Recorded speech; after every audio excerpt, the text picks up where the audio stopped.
The evolutionary model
say first annual. I'm not going to say annual because the folks that are involved in more heavy lifting than I am might say this is a one and only, but we'll see.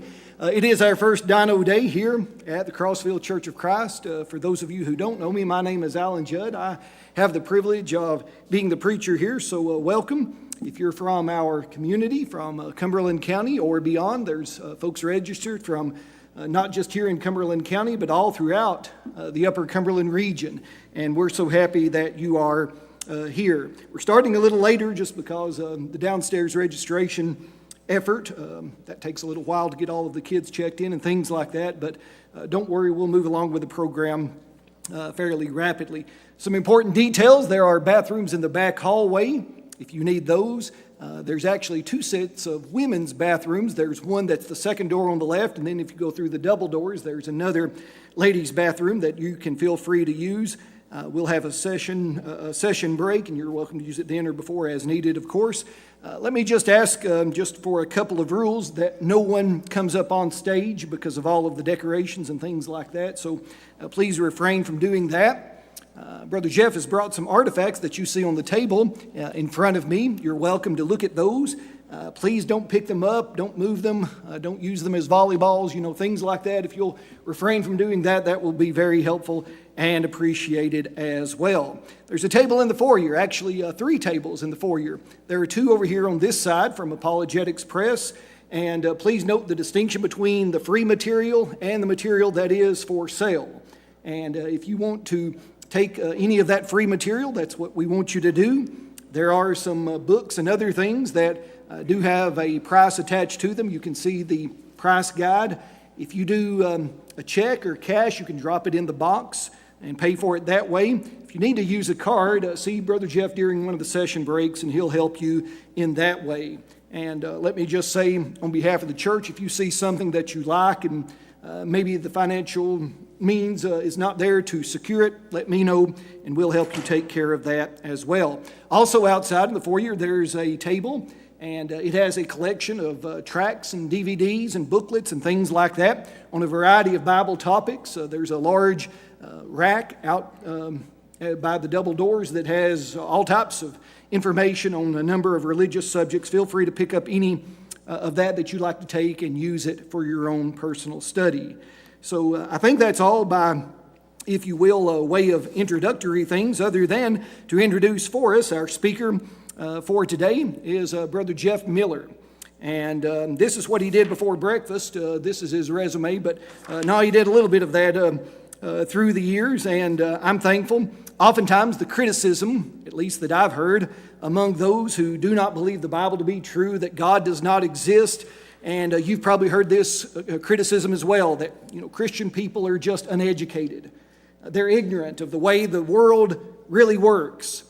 And we can counter that with men like Brother Jeff, who has earned degrees in mechanical engineering, physical science, biomechanical engineering, and actually his PhD is in the same biomechanical engineering from Auburn University. We could say a lot about his academic credentials in addition to this, but most of all, we're thankful that he serves faithfully as the full-time science writer at Apologetics Press. He also edits and assists with the Reason and Revelation publication, the AP Bible class curriculum, and has authored or co-authored a number of books, some of which he may reference in the lectures and some of which you can find outside on the table. But most of all, he desires to faithfully follow Jesus Christ and obey the Word of God, and that's what we're interested in as well. And we invite you today to examine the evidence that he will present with an open mind and with an open Bible. There might be one in the pew in front of you. If you didn't bring a copy or need a copy, let us know. Let me just tell you that our schedule will kind of be as follows. Brother Jeff will speak here until about 10:55 in this first session. He may end a little early, but after that we'll have about a 10-minute intermission or 10-minute break time for you to go to the bathroom. There's some snacks back in the double door area as well that you can feel free to make use of, and then we'll come back in here. We'll actually have a little door prize drawing, so you'll want to be back in your seat before the second session starts, and we'll have some little prizes maybe that some of you kids might enjoy winning, or other young people. And then we'll have a second session that will last until about 11:50. somewhere just generally in that neighborhood. Then we'll break for lunch. That's downstairs. We'll have about a 45-minute lunch together, and then we'll come upstairs for our third session. And then after another break following that third session, we'll bring everyone back up, including the kids that you may have left downstairs. Some of them will be over in this section, and then we'll have a question and answer period. And you be thinking about questions that you might have or questions that might come up while he is speaking. Write that down, and then we'll take those to close out the day. And so, again, we're thankful that you're here, and we invite you now to give your attention to Brother Jeff Miller as he speaks to us.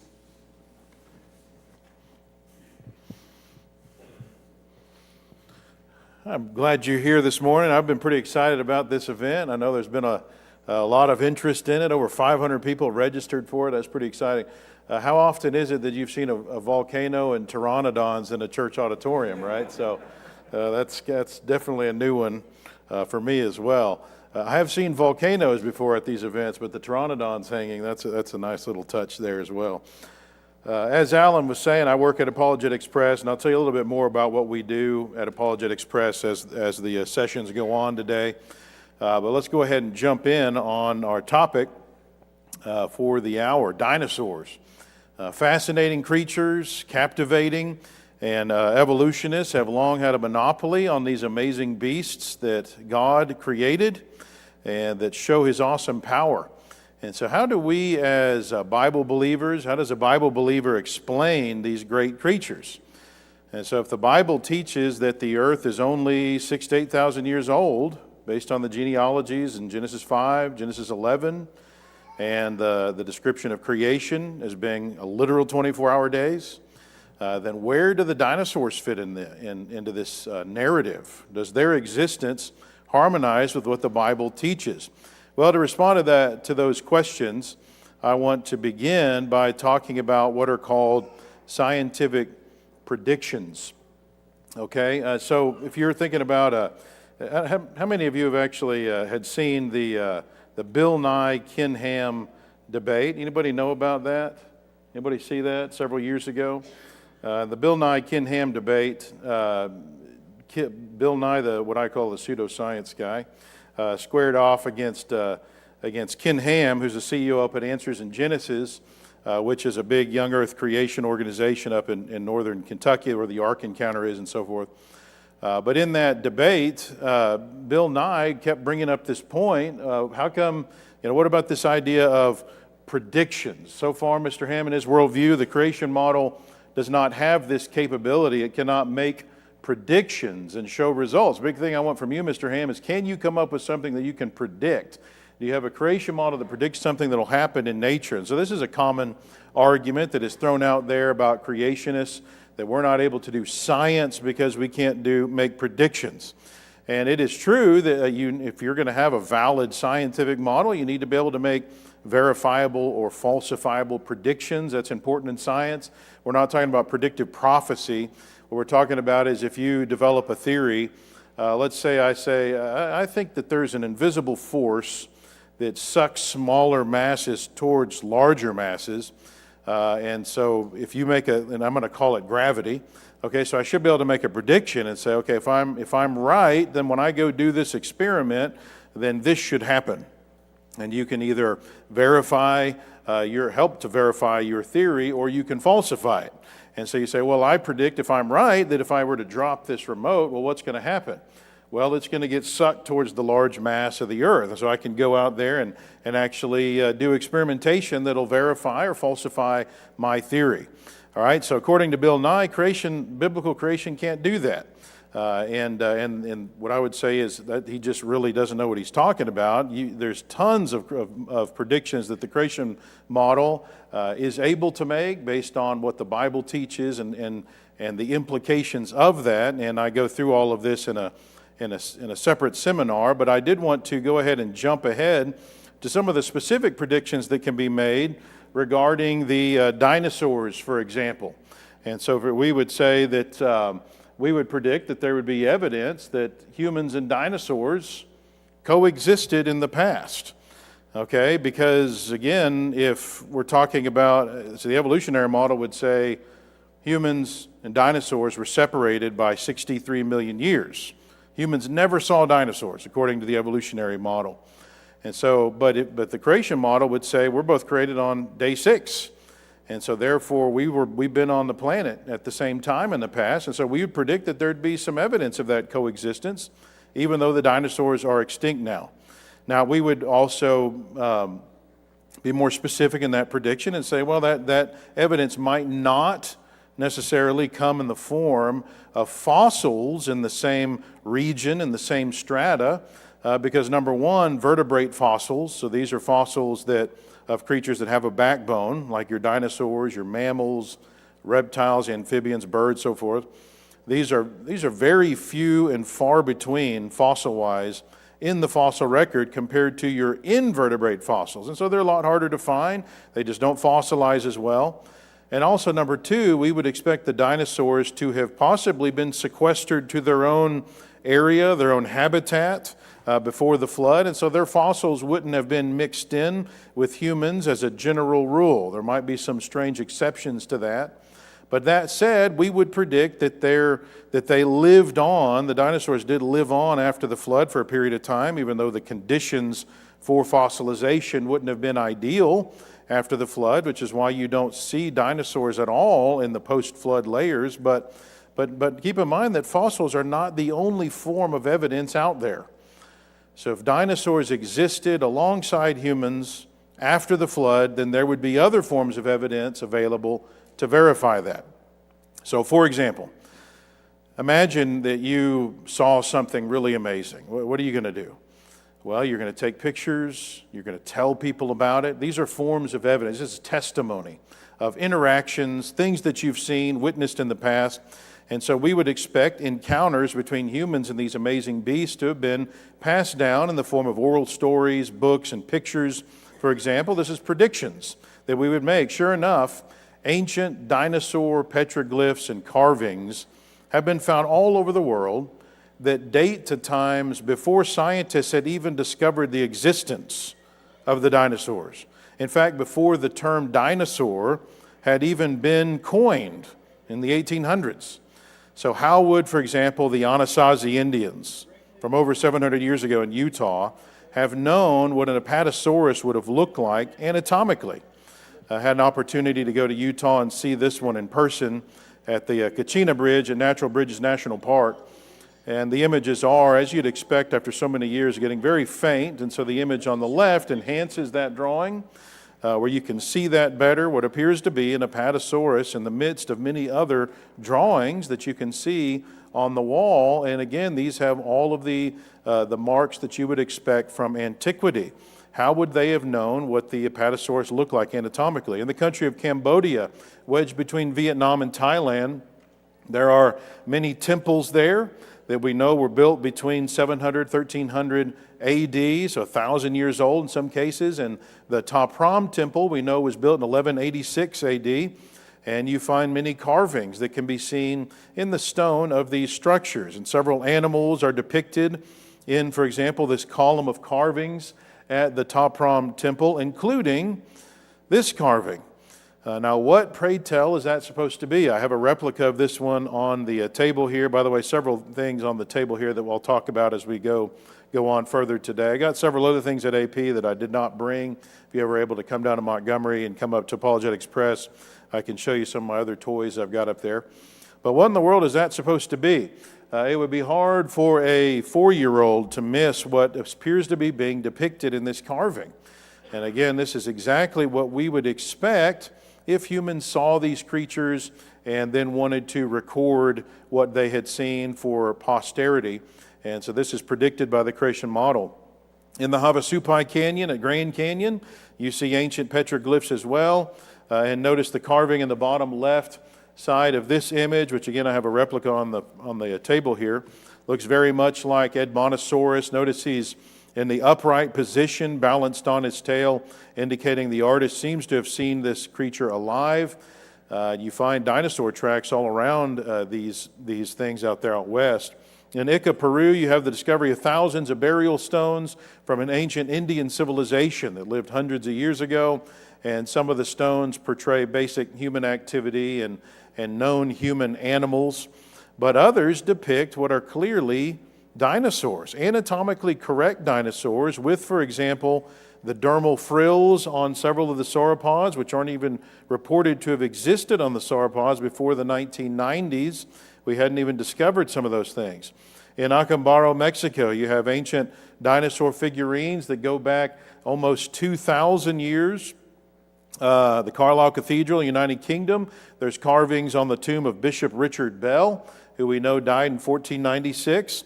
And again, one that looks astonishingly like the sauropod dinosaur, the long neck, long tail dinosaurs. Many other examples could be given. This one's from a 200 AD Roman mural, possibly a marine reptile in this case.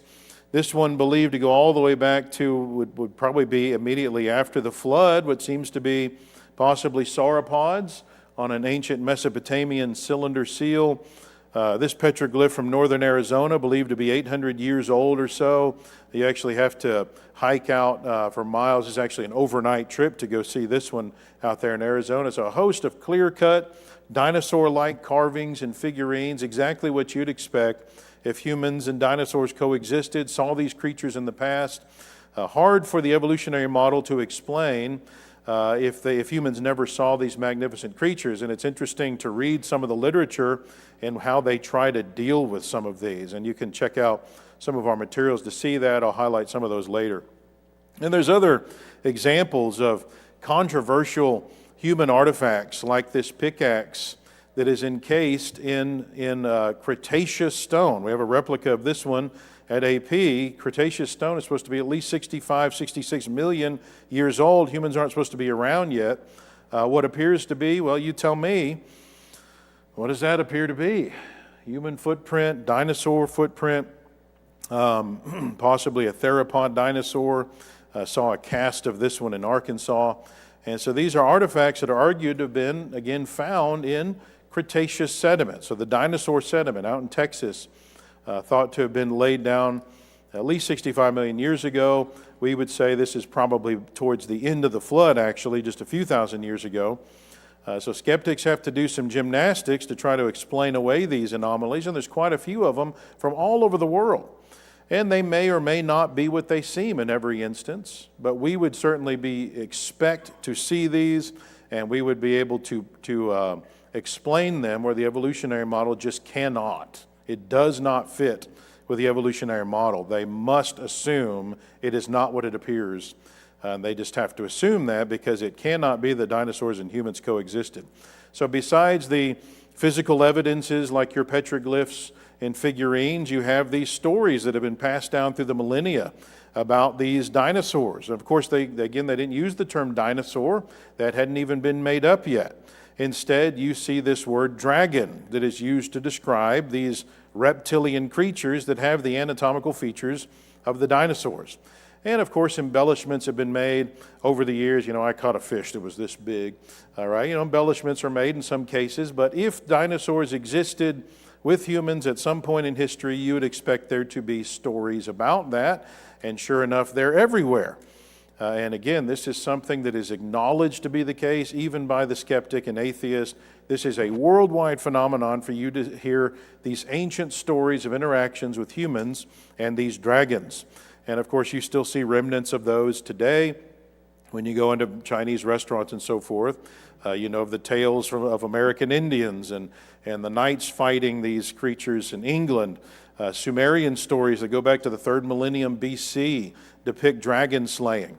And again, the depictions of the dragons from these stories are very much like now what we understand the dinosaurs look like, even though we've only discovered this in the last couple hundred years, really the last 100 years, before we started figuring out what they really look like anatomically. Initially in the 1800s, totally off in the depictions of these creatures. It really wasn't until the last 100 years that we started figuring out the actual anatomical appearance of these guys. Ancient respected historians give descriptions of dinosaur-like creatures, including your Greek historian Herodotus, Josephus, Marco Polo, and others. Again, exactly what you'd predict if dinosaurs and humans did in fact coexist. And it's also true that the Bible, as people say, hey, well, if dinosaurs and humans coexisted, why wouldn't the Bible mention these creatures? And of course, you could just as easily ask, why doesn't the Bible mention all kinds of things? It doesn't mention the woolly mammoth and all kinds of things. That's not what the point of the Bible is. But it is interesting that the Bible actually documents historical evidence, in this case, of the coexistence of humans and what appears to be this dinosaur-like creature in the case of behemoth, or maybe a dinosaur in the case of behemoth, and a dinosaur-like creature, maybe a marine reptile, in the case of Leviathan. And these are creatures that, according to Job 40, verse 15, God says they existed with Job. God made them there along with Job. So recall that, stepping back and thinking about Job and the context there, starting in chapter 38, remember God is responding to Job and the attitude that he had. Job's attitude was like, hey, this isn't fair. Why is this happening to me? I want my day in court. I don't understand why all this bad stuff's happening. And God responds to him, interestingly, by giving him a science lesson. Just one after the other, he parades before Job these wonders of creation and is humbling Job with the fact that he's just really not in a position to know what God should or shouldn't be doing. Job had basically demanded an explanation, thought he'd been treated unfairly. And God's response to Job was, hey, you don't know what you're talking about. Let me just show you what I mean. And so God moves from real-world phenomenon to real-world phenomenon, real-world creature to real-world creature. These are actual things we know exist. These are not figurative, unreal, made-up creatures like you're going into Greek mythology or something. These are things we actually know exist or existed in the case of certain extinct creatures. And he's humbling Job with evidence that proves Job is not in a position, knowledge-wise, to question God's actions. And God's speech culminates with the final two examples of God's awesomeness, the crowning examples of the animal kingdom, what the text calls behemoth and Leviathan. And notice that behemoth is described as his strength being in his hips, his power is in his stomach muscles. He moves his tail like a cedar. His bones are like beams of bronze, his ribs like bars of iron. He is the first of the ways of God. Only he who made him can bring near his sword. Surely the mountains yield food for him. He lies under the lotus trees in a covert of reeds and marsh. Indeed, the river may rage, yet he is not disturbed. He is confident, though the Jordan gushes into his mouth, though he takes it in his eyes, or one pierces his nose with a snare. And there's a lot of discourse over the identity of behemoth as well as Leviathan. Nobody seems to know for certain what they were. Some even argue, well, these just aren't even real creatures. They just can't be, or they just don't match anything. And so they say maybe these are just figurative creatures. Now, in the context here, that doesn't make sense, because up to this point in his speech, God has been showing real world things to Job, things that God has done. And so it would seem to defeat the purpose to then make up something that God hasn't even done. God is trying to overwhelm Job with what he has done to prove to him he's not in a position to know what God should or shouldn't do.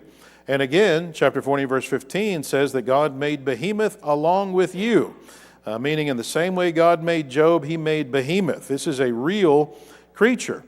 Well, scholars, mystified by what in the world behemoth was, and in many cases, keep in mind, they're writing before many of the dinosaurs had even been discovered in the mid to late 1800s, or even known what they look like anatomically until the 1900s.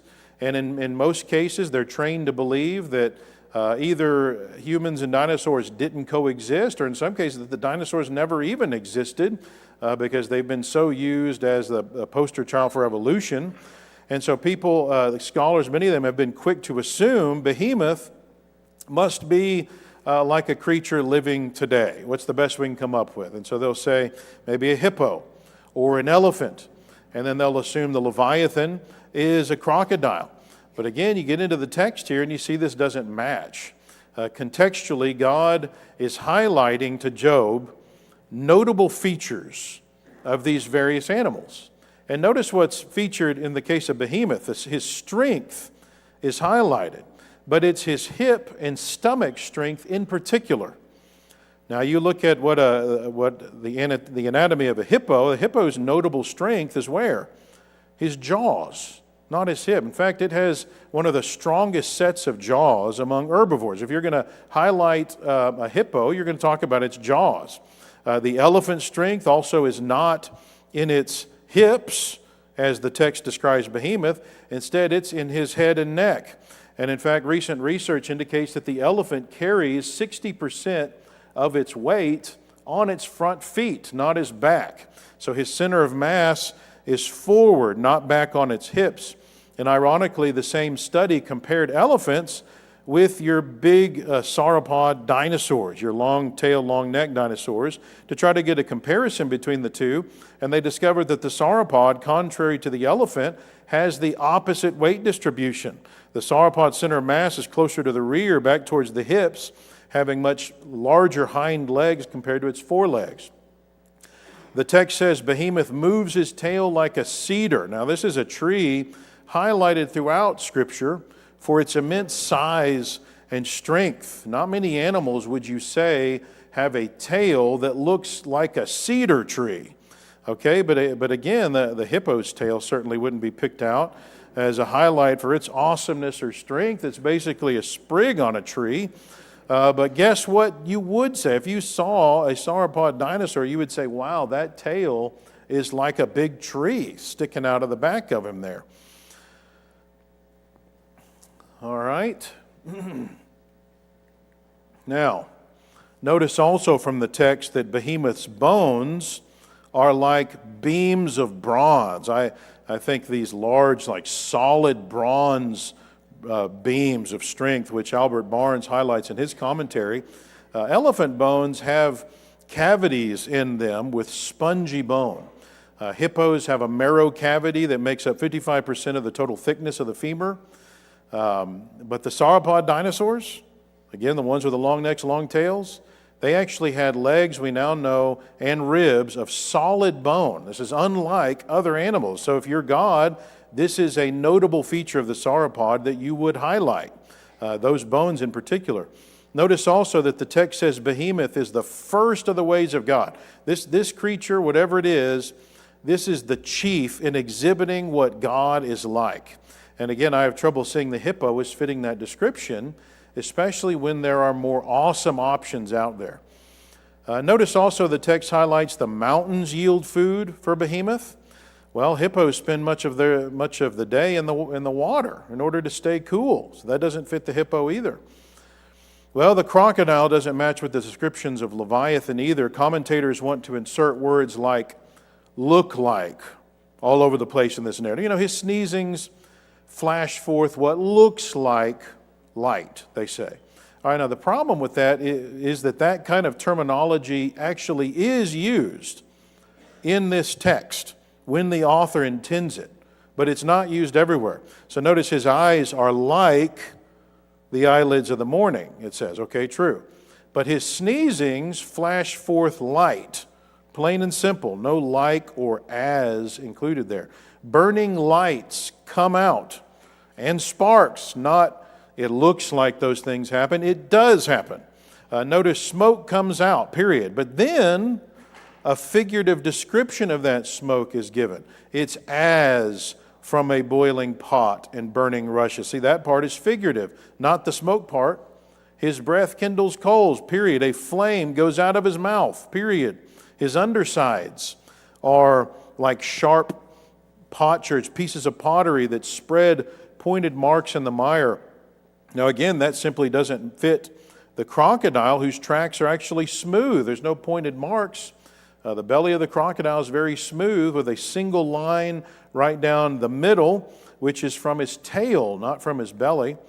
Notice the text says, kind of like the comment about behemoth being the first or the chief of the ways of God. On earth there is nothing like him. He beholds every high thing. Again, how could a person make a statement and apply that to the crocodile when you have creatures that once existed which fit that description so much better? So in truth, it just wouldn't make sense to select those two creatures. They just don't seem to fit the narrative, but that's probably about the best you can come up with creatures that are alive today. But when you're thinking about the creatures that are the crowning examples of God's power and awesomeness, it would make sense to go to some other options. So knowing now what we do know about the animal kingdom throughout history, including the fossil record, knowing that the evidence we've already looked at indicates dinosaurs were around apparently after the flood. Okay, so at the time of Job, if you as God are going to show Job the most humbling examples of the animal kingdom, what are you going to pick? Well, someone says, well, how's that possible? I mean, things can't breathe fire. Well, you might just as easily say, how is it possible that the electric eel can be electric and give up to an 860-volt shock without hurting itself? How did that evolve, by the way? The lightning bug, how can it emit its own light? The bombardier beetle, it's able to create its own chemical reaction internally, bring it up to nearly the boiling point of water, and spray it on a predator in a machine gun-like fashion. You can slow it down and see that it's going, and it can machine gun its enemies. And how in the world can it do that at all? How did that accidentally evolve without him destroying himself? I mean, we're constantly learning more and more about what is possible in God's creation, especially with the creatures of the deep sea, which we're still trying to figure out what all is down there and what is going on with those creatures, the bioluminescent creatures. There's a cool creature I learned about recently that would spit out a chemical in the water that's bioluminescent. It glows. And so its prey would go to it and then it could attack it. But it would spit out something like that in the water.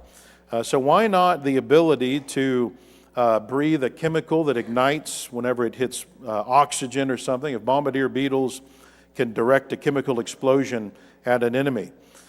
Someone says, well, the hippo and the crocodile would have been known about in Job's day. I mean, we've got, they're there in the relative area of the earth where Job lived, and so he would know what God was talking about if God is highlighting the hippo and the crocodile. And there's no evidence of the dinosaurs in that area. There just wouldn't have been enough vegetation. It's a desert over there. Well, notice there's a lot of assumptions in that argument about, for example, first of all, an assumption about the nature of the area where Job lived back in that time period, and whether Job actually did live there. There's debate about that as well, as opposed to somewhere else. Now, scientists have actually recently acknowledged that the Sahara Desert actually just formed a few thousand years ago, and it was lush prior to that. And so when you convert their timeline to the biblical time frame, the formation of the Sahara Desert would probably correlate to roughly 1500 BC, about the time of Moses, which would have been well after the time of Job. And so it would have been potentially lush before that. But the biggest problem I see with the argument that God just couldn't be talking about dinosaurs because Job just wouldn't have seen those in his area, the assumption here is that God is only showing Job things that Job had witnessed. But we know he wasn't. God had already highlighted several things that Job wouldn't have ever witnessed or even known about, from the laying of the foundations of the earth to the springs of the sea, the recesses of the deep, which we've only discovered in the last 100 to 150 years. And so the laws of nature and the fact that they govern the earth, Job 38:33. So God seems to have been picking out awesome features of the earth, regardless of whether or not Job had ever seen these, and highlighting them to Job. And so again, we have to ask, why wouldn't God show Job dinosaurs or dinosaur-like creatures in the case of Leviathan if they were in fact living at Job's time, as the evidence seems to indicate? So there's evidences of the coexistence of humans and dinosaurs all over the earth, and I've really only shown you a small sampling of these. So if this is a fascinating study to you, then I'd recommend you take a look at our book. This is the adult version of our dinosaur book. It's a little bit more, goes into the references and so forth than our younger audience books. The Dinosaur Delusion, the book Behemoth and Leviathan we released in the last couple years, that looks more specifically about a lot of the details of these two creatures that are mentioned in the Bible. Isn't that cool, that cover? I was back there. Anyway, I like that. So Bill Nye's charge that the creation model can't make predictions is simply not sustainable. We can and do make predictions often, including predictions about the dinosaurs, predictions that have been verified upon examination of the evidence. All right, I got a few items out there that I want to make sure you're aware of so that you can get a hold of these for your youth and so forth. Make sure that they have what they need to strengthen their faith. Truth Be Told is a book that we actually developed years ago, and we've recently updated it and expanded it. And it is a great book for young people that are going to go into those middle school years and they'll be learning life science, biology, and earth science, and helping prepare them for the kinds of things they're going to see in those years. This is my book, Flooded, which goes into, this is not so much an anti-evolution book as it is a pro-creation book. This is showing you the biblical creation model and the mounds of evidence that supports what the Bible teaches, for example, about the flood, and have an entire seminar that really goes into this as well. And those that are in high school age, I'm actually teaching this book, using this book as a textbook out in Arizona with high schoolers that want to take this as a high school credit. And so be sure to talk to me about that if you're interested in that, where they go through the book and learn it, and then we go out to Arizona and go to Grand Canyon and all the sites out there and learn about all of those things from a biblical perspective. Also be aware that with the book, there's also this website that goes with it to make it easier for parents and teachers to teach this, lots of videos and charts and things like that. Also be aware that we got lots of teen materials that'll be useful to you teens that are here. A Survey of Christian Evidences, in the case Out with Doubt. Matter of Fact is the sequel. Always Be Ready is probably one of my top 5 favorite books at AP. It even though it's very succinct, deals with these arguments that atheists tend to make against the Bible today. In fact, I was just this morning when I woke up, I saw somebody on our Facebook page make some of the same arguments that are dealt with in this book. You know, God's he advocates slavery, and he's racist and sexist, you know, keeping the women down, and genocidal and homophobic, all these kinds of things. Deals with those in a very logical, succinct way. We have a series called our Defenders series that we're developing. All 3 of these are ready now. This is Defending God, so the existence of God. This one's on the inspiration of the Bible. This one's on the deity of Christ. So the 3 pillars that undergird the Christian faith. And there's lots of videos that go along with these that are available on our website for free as well. These books are useful for teens, kind of learning passages that they need in order to be able to have important discussions with their friends. The book my wife and I wrote on dating, this is not like carbon dating or something. This is romantic dating. This is a good book for new Christians, help them to have some tools that they need as they're beginning their Christian life. We got some materials that are magazines that are targeting teens and issues that they will be encountering at their age potentially. We have a dinosaur coloring book as well. I think you guys are giving those away, aren't you? This one. So, and then we have some reader books also for youth that deal with dinosaurs. Christian Evidences show that still, after all these years, still popular with the younger audience. Christian Evidences with Digger Doug there. And beware of our T-shirts that you can use as advertising. Also, we have a monthly Scripture and Science magazine targeting those 3rd through 6th graders, and teaches them about God's creation from a biblical perspective, and showing you decisive evidence of creation as opposed to evolution. Great option if you've got youth, if you've got neighbors that have kids in this target range as well. Wonders of God's Creation is examples of lots of really neat creatures that God has made that are decisive evidence of design. Dinosaurs Unleashed, this also is actually an older book, but we again recently revamped this and expanded it and have that re-release now available to you. Dinosaur Field Journal, this is probably again one of my top 5, even though it's really for a younger audience. I think it's such a cool idea. And the idea is, imagine if you lived after the flood and you decided you were going to follow the dinosaurs around and just have a field journal where you make sketches of these guys and talk about your interactions with them. And so that's what the field journal is. It actually looks kind of like a field journal. Pictures speak 1,000 words, and evolutionists have long had a monopoly on this topic of dinosaurs. Like if you think about a dinosaur in your mind, it's usually couched in a environment that supports the evolutionary narrative, even though you probably haven't even thought about it, because the evolutionists have long been the ones depicting these creatures. And so you can get totally wrong impression by thinking about dinosaurs in the habitat that they're usually portrayed in by society. It would look totally different from a biblical perspective. And so we've been releasing some posters that have more depictions of interactions with the humans and the dinosaurs, which would fit more the biblical narrative.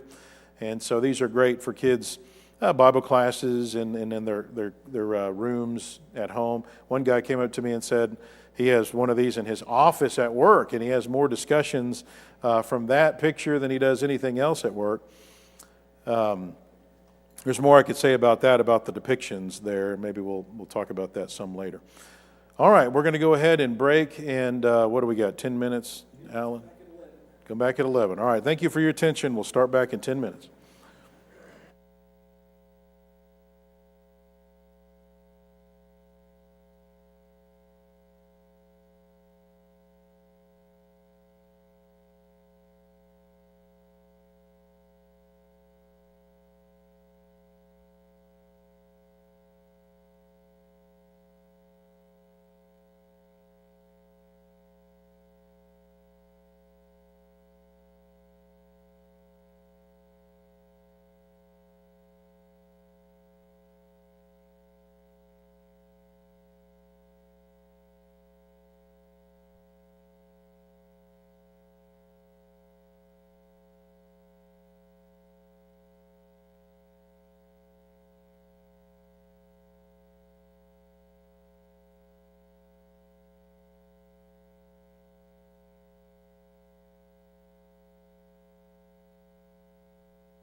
All right, if I can get everyone to come on back in, I'm going to do a little giveaway opportunity here.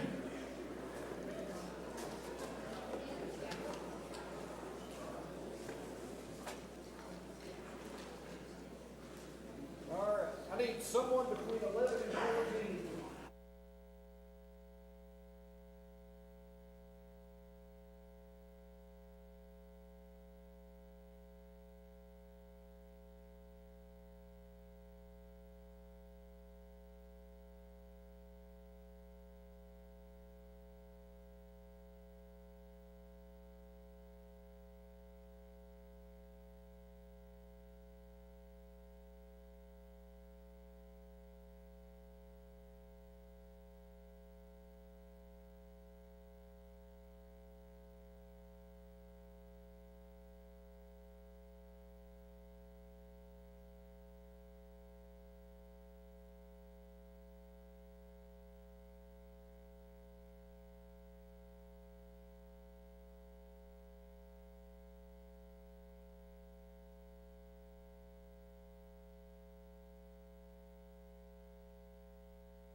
I need a 15 to 18-year-old.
It is time for us to begin again. I know you enjoyed the great information that Brother Jeff provided in our first session, the evidence that cannot be refuted because it's right there in front of you. And if you didn't see these artifacts on the table, we invite you to visit them again. Many of those Jeff already referenced in the previous lecture. But now it's time for our second session, and we'll go to about 11:50, 11:55 whenever Jeff gets done. And when he does, I'll come up very briefly and tell you how we're going to handle lunch. So let's give our attention again to Brother Jeff.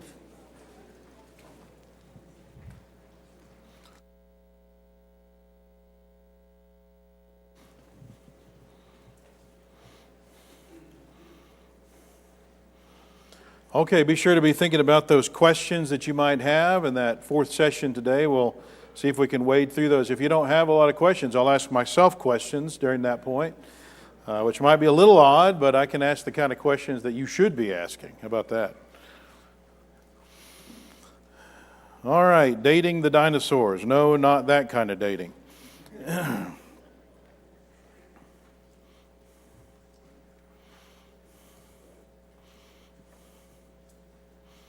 All right, this is a sketch of the geologic column.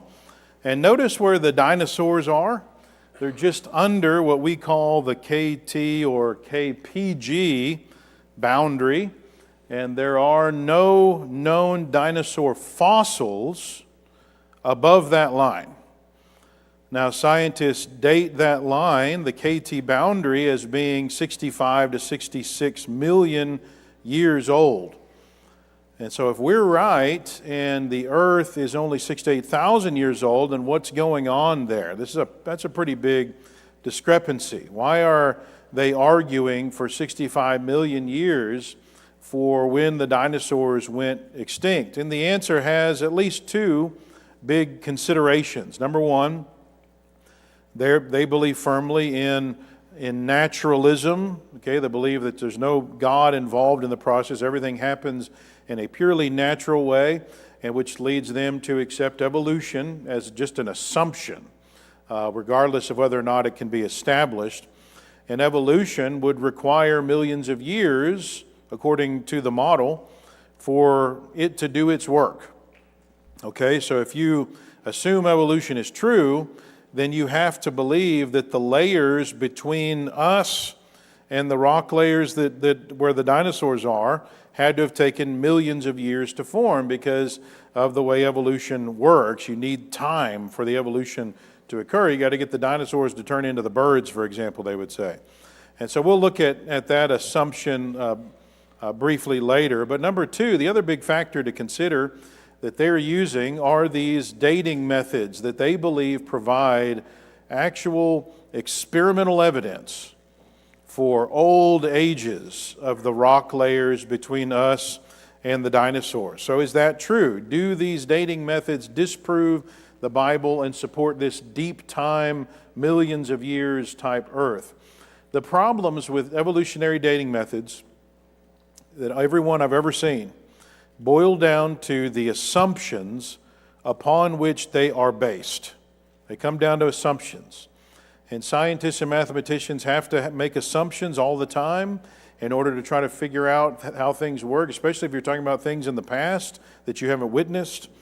And in order to try to solve problems, then you got to a lot of times make assumptions. And assumptions can be fine and good as long as you're careful with the assumptions to make sure they're reasonable and actually are able to have a small enough effect on your outcome where your whole outcome is not based solely on an assumption that could be a bad assumption. And so let's take a real example from, for example, engineering, a real world scenario where we have to make some assumptions. Let's say I wanted to design a vehicle that would be for use on a 1 mile strip of road, and nobody's using this road. It's a deserted road, and I've blocked it off for my use, and I've maintained the road and repaved it when necessary, and so I've got fences up to keep animals out of the road, and I've tried to take everything into account to make sure this road is clear and smooth.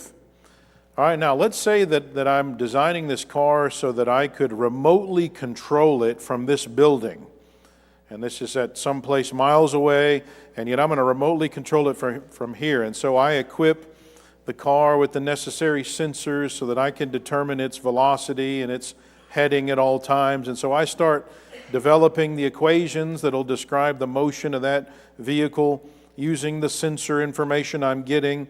And so these equations are critical in order for me to know that I'm making the car do what I think it's doing. Because I'm not even going to have a camera on this car. I'm doing this blind. So in order to make my equation simpler, I decide I'm going to make an assumption. I'm going to assume that this vehicle will always have 100% traction. What that means is it's not going to be sliding around. Okay, and so I check the weather report and I see skidding conditions are very unlikely today. And so that assumption would probably be a reasonable assumption. It's not going to cause a lot of error in my equations. There may be some rocks in the road that will cause a little bit of traction issues, a little bit of error, but I know that by the end of this 1 mile strip of road, I can guarantee with a high level of confidence that the car is likely going to be on the road approximately where I think it is. Okay, now, let's say I design the same car with the same assumptions for off-road use, out in the middle of nowhere, no road, no fences, and now I'm going to try to control the car from here without a camera, and I'm assuming there's 100% traction. There's no skidding or sliding. Now, how likely is it that I'm going to know exactly where my car is at even the end of just 1 mile of road? Well, it's very unlikely. And so assumptions have to be made in science, but these assumptions have to be made very carefully, or you're going to come to the wrong conclusion. You're going to have a bad end result of the project you're working on. So the problem with the evolutionary dating methods is that they're based on unreasonable assumptions. So, for example, the most fundamental of assumptions that undergirds every evolutionary dating method I've ever seen is uniformitarianism. Ever since James Hutton came up with the idea that the present is the key to understanding the past whenever you're doing geology. The McGraw-Hill Dictionary of Scientific and Technical Terms says that uniformitarianism is the concept that the present is the key to the past, the principle that contemporary geologic processes have occurred in the same regular manner and with essentially the same intensity throughout geologic time, and that events of the geologic past can be explained by phenomena observable today. So whatever processes you see going on today, you assume it's always gone on that way throughout time in the past. So today you don't see global floods happening, so you assume that never happened. You never see these major catastrophic, especially worldwide type events that could change the features of the earth in a rapid way, and so you assume that never happened. So without this assumption in place, without uniformitarianism assumption, you really couldn't date the earth, because all these dating methods are based on the assumption that things are just going along regularly as they do today. This is a very fundamental assumption of all evolutionary dating methods. Now the question is this really a reasonable assumption whenever you're dating the earth? Is uniformitarianism a reasonable assumption? And the answer is no. And ironically, even many of the geologists are now conceding that, and you're seeing it more in the literature. But let's just take a couple of just simple examples that show you this is not a good assumption. Geologists say that water from 41% of the nation drains into the Mississippi River Delta. And so as the Mississippi River rolls on down towards the Gulf of Mexico, it's picking up dirt and sediment along the way.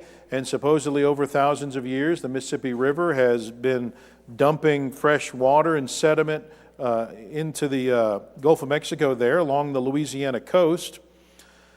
And in fact, approximately 500 million tons of sediment are dumped into the Gulf of Mexico at the end of the Mississippi River every year. Okay, so do the math. Assume uniformitarianism. If uniformitarianism is true, geological processes and rates that are going on today are the same as they've always been in the past. And so if the earth has been around as long as evolutionists would say it is, then the Gulf of Mexico should have been completely filled with dirt and sediment, if uniformitarianism is true. So what they'd have to say is, well, in the past, the Mississippi River was depositing less material. Okay, that's fine. But that's not uniformitarianism. You're now giving up on uniformitarianism, and all evolutionary dating methods are based on that assumption. We would say, you're right, uniformitarianism is bad. Catastrophism is a much more reasonable way to interpret the evidence. This would argue most features in the earth were produced by the occurrence of sudden, short-lived worldwide events. And this is a much more reasonable way to examine the evidence. Again, I could talk about a lot of this. Again, even the evolutionists themselves argue that there was at least 5 major worldwide extinction events that happened on the earth in the past in order to explain how huge amounts of species go extinct at different times. But the minute you accept these extinction events, again, you're saying uniformitarianism is a bad assumption. And so even they acknowledge that. But the biblical model would argue for catastrophism. Notice what Peter says in 2 Peter 3, knowing this first, that scoffers will come in the last days, and that's what we have today, a lot of scoffers that don't accept creation, like Bill Nye, walking according to their own lusts and saying, where's the promise of his coming? For since the fathers fell asleep, all things continue as they were from the beginning of creation, uniformitarianism. For this they willfully forget that by the word of God the heavens were of old, and the earth standing out of water and in the water, by which the world that then existed perished, being flooded with water. So Peter discusses individuals with a uniformitarian mindset that say, all things have continued as they do today from the very beginning. And Peter responds to that by pressing the fact that they haven't always moved on the way they do today. Present events are not a key to understanding the past, as uniformitarianism suggests. In fact, past events are the key to understanding the present. So using uniformitarian thinking, when you view life on the earth, is not going to give you accurate results because it doesn't take into account events which have happened, but which don't happen regularly, like catastrophic events. And again, Peter alludes to the greatest catastrophic event ever occurring in history, the global flood of Noah's day. And so the biblical model would say you've got to take into account these kind of catastrophic events if you're going to try to date anything. Now, granted, the implications of a catastrophic understanding to geology is that there's no way to get an accurate age for anything thought to be very old, unless you're given that information through divine revelation. But so be it. I mean, if that's where the evidence leads, and that's where it leads, and it would be unreasonable to accept any other option not in harmony with the evidence. Now, on a positive note, some scientists have started seeing the light on this issue. I was actually reading a geology textbook a few years ago, and they talk about, people used to believe in catastrophism. We don't believe in that anymore. And then uniformitarianism, and now we realize that actually is not very good either. And so now we kind of believe in a hybrid of both of them. Is kind of where the geologists are now going. But again, the minute you back away from strict uniformitarianism, you've now given up on the very underlying assumption that all the dating methods are based on. And again, I could spend a couple sessions just on that subject, but the effects of volcanic eruptions and their mud flows in recent times have been one of these things that show that catastrophism is really the way we need to be viewing geology. And this has caused some serious doubt in many scientists' minds over the idea of strict uniformitarianism. For example, it's long been believed that the Grand Canyon, at least one of the models for the Grand Canyon that's been developed by secular scientists, is that the Grand Canyon is a product of millions of years of slow carving by the Colorado River. I mean, because the Colorado River, that's what it's doing today. It's moving on down through the Grand Canyon, and it's picking up sediment and so forth, and so you assume it's been doing that for 70 million years. So it's been assumed that it's doing that because of uniformitarianism. Well, problem. On March 19th, 1982, a small eruption at the summit of Mount St. Helens caused a massive mud flow. Within one day, a 20-mile-long, 140-foot-deep canyon was carved, shown here on the screen. This totally destroys uniformitarianism. If uniformitarianism is true, and you look at the stream going through this little canyon here, and seeing what it's doing today, and you assume that it's been doing what it does today throughout time, you would assume it took tens, if not hundreds of thousands of years for this canyon to form. And yet we know exactly what happened, and it formed in one day, because catastrophic processes are significant in understanding any time you're using it for dating purposes. The Lake Missoula flood, well-documented flood from an ice age, according to secular models themselves. Water breached an ice dam, 500 cubic miles of water. It's 10 times the combined flow of all the rivers in the world. Released in 2 days, it destroyed 16,000 square miles of terrain, cut hundreds of feet through solid rock, and created canyons, and it carved 50 cubic miles of earth. Another example of rapid erosion from catastrophic activity, June 1983, a heavy snowfall had caused engineers to push the limits of a power plant. This is actually out there at Grand Canyon. And they had to push huge amounts of water through the dam spillways of this dam, and it ultimately caused 3-foot thick steel reinforced concrete to be ripped out of this tunnel and be penetrated with pits. Chunks of concrete were torn out. It took tens of thousands of cubic feet of concrete to refill the holes that were created just by water pushing through these tunnels. So bottom line, canyons can form rapidly. They don't take millions of years if you have enough water, if you have enough water velocity. And Grand Canyon is believed by creation scientists to have been formed in that manner during, we would say, the post-flood ice advanced period. And I had the opportunity to go down into Grand Canyon with a leading creation, the guy that really studies this among the creation geologists, and looked at the powerful evidence that the Grand Canyon was actually formed rapidly during that time period.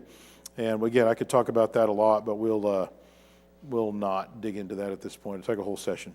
Here's another example. For years, it's been assumed that the process of petrification is one that takes millions of years to complete. Because again, if you look at how slow petrification happens today in a uniformitarian setting, and this is something that takes a long time. But more and more scientific evidence is coming to light that proves that the rate of petrification can be significantly altered when you have catastrophic conditions. Scientists have discovered the rate of petrification can be significantly increased. For example, and there's lots of papers on this, but just one example, from 2004, 5 Japanese scientists published their research on rapid petrification in the journal Sedimentary Geology, and they were studying some mineral-rich water from, it was acidic water from the explosion crater of the Tateyama volcano in central Japan. And so water flows over the edge of this volcano as a waterfall, and some wood had fallen in the path of this mineral-rich water, and the wood had petrified within 36 years. And so the scientists said, hey man, well, let's do some experimenting and see how fast it could happen. And they found that silica petrification could occur in only 7 years' time. Other proofs of catastrophism, polystrate fossils. These are fossils that cut across multiple layers, multiple strata, like, for example, this tree or this one. And so evolutionists have to assume that the layers that are around these trees, all the layers between us, really all the way down to the dinosaurs, took millions of years to be deposited and then to petrify, to lithify, turn into stone. But notice that if these layers around these fossils took millions of years to be deposited and then to lithify, you would have to argue that a tree was sticking up out of the ground with its dead roots, and then it had to be sticking up out of the ground until for millions of years before it finally got covered up. That doesn't happen. The wood is going to ultimately decay and get obliterated. So this would be impossible. But if the sediments around the tree are deposited rapidly in a catastrophic event, then it explains the evidence and it verifies yet another creationist prediction. Besides trees, we found calamites, which are very delicate, small plants. I actually have some of those at AP. Catfish have been found as polystrate fossils. Probably the most famous would be this 80-foot-long baleen whale standing on end in a diatomaceous earth quarry in California. So just one example of a polystrate fossil refutes the claim that sediments take millions of years to be deposited and lithified. Dinosaur fossil graveyards are clear examples of places where entire herds, for example, of dinosaurs were caught, unable to escape some kind of cataclysmic fossil-forming event involving water, mind you. And we'll talk about that in another session. Many fossils show evidence of rapid burial, catastrophic conditions, as you would predict if the flood happened. Notice this fish is in the middle of his dinner. This ichthyosaur, can you tell what's going on here? She's in the middle of giving birth. It's one of the reasons we know ichthyosaurs had live birth. Something hits this ichthyosaur and kills it. These dinosaur fossils show a typical posture that dinosaur fossils are found in. Usually you don't find dinosaurs in an articulated position where you've got all the fossils together nicely, all the bones in their proper position. Usually you find isolated bones, usually pieces of isolated bones.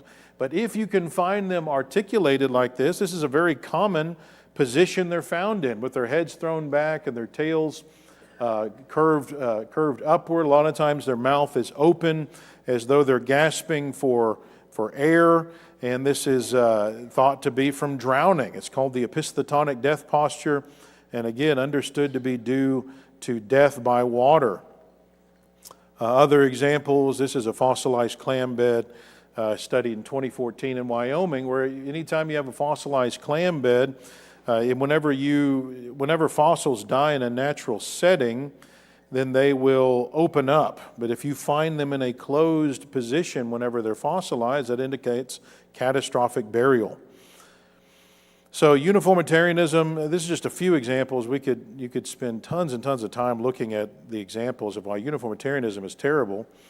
But again, thankfully, some geologists are coming around to accepting that uniformitarianism is not really good model, but if uniformitarianism is false, then again, all the evolutionary dating methods are false. They all rely on the assumption that whatever's going on today, it's always been that way in the past.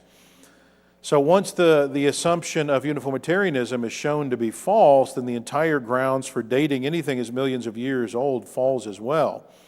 But evolutionists believe they have actual evidence of, like actual absolute evidence, not even just relative, but they can give you actual numbers for the ages of things using radiometric dating methods for inorganic dating, carbon dating for organic materials. So if these techniques can be shown to be invalid, then again, their entire basis for giving you these specific absolute ages also crumbles. So let's look at some of the fundamental assumptions undergirding these dating methods. The second law of thermodynamics tells us the universe is running down, we're running out of usable energy, and the Bible actually predicts this. The second law of thermodynamics is actually in the Bible. The universe is wearing out. And scientists have discovered that radioactive isotopes break down or decompose into their daughter elements over time. And that breakdown appears to be at constant rates today. And so, for example, we see that potassium breaks down into argon, uranium into lead, rubidium into strontium. The starting element we call the parent element. The element after decomposition, you probably remember from chemistry, is your daughter element. And scientists are able to measure the rate at which the parent isotope breaks down into the daughter isotope with an amazing degree of accuracy. The problem is that these dating methods, we know, tend to be accurate for older things. And one of the reasons we know that is if you try to measure the age, let's say you have a rock that has both, it's got potassium, argon, and uranium lead in it, and so you try to use two different dating methods for the same rock, they rarely, if ever, match the two dating methods. Usually just one method is used because of how expensive it is to use these dating techniques, but if two methods are used, they don't agree with each other. That tells you there's something wrong, and it ultimately comes down to these assumptions. Now again, I'm not against assumptions.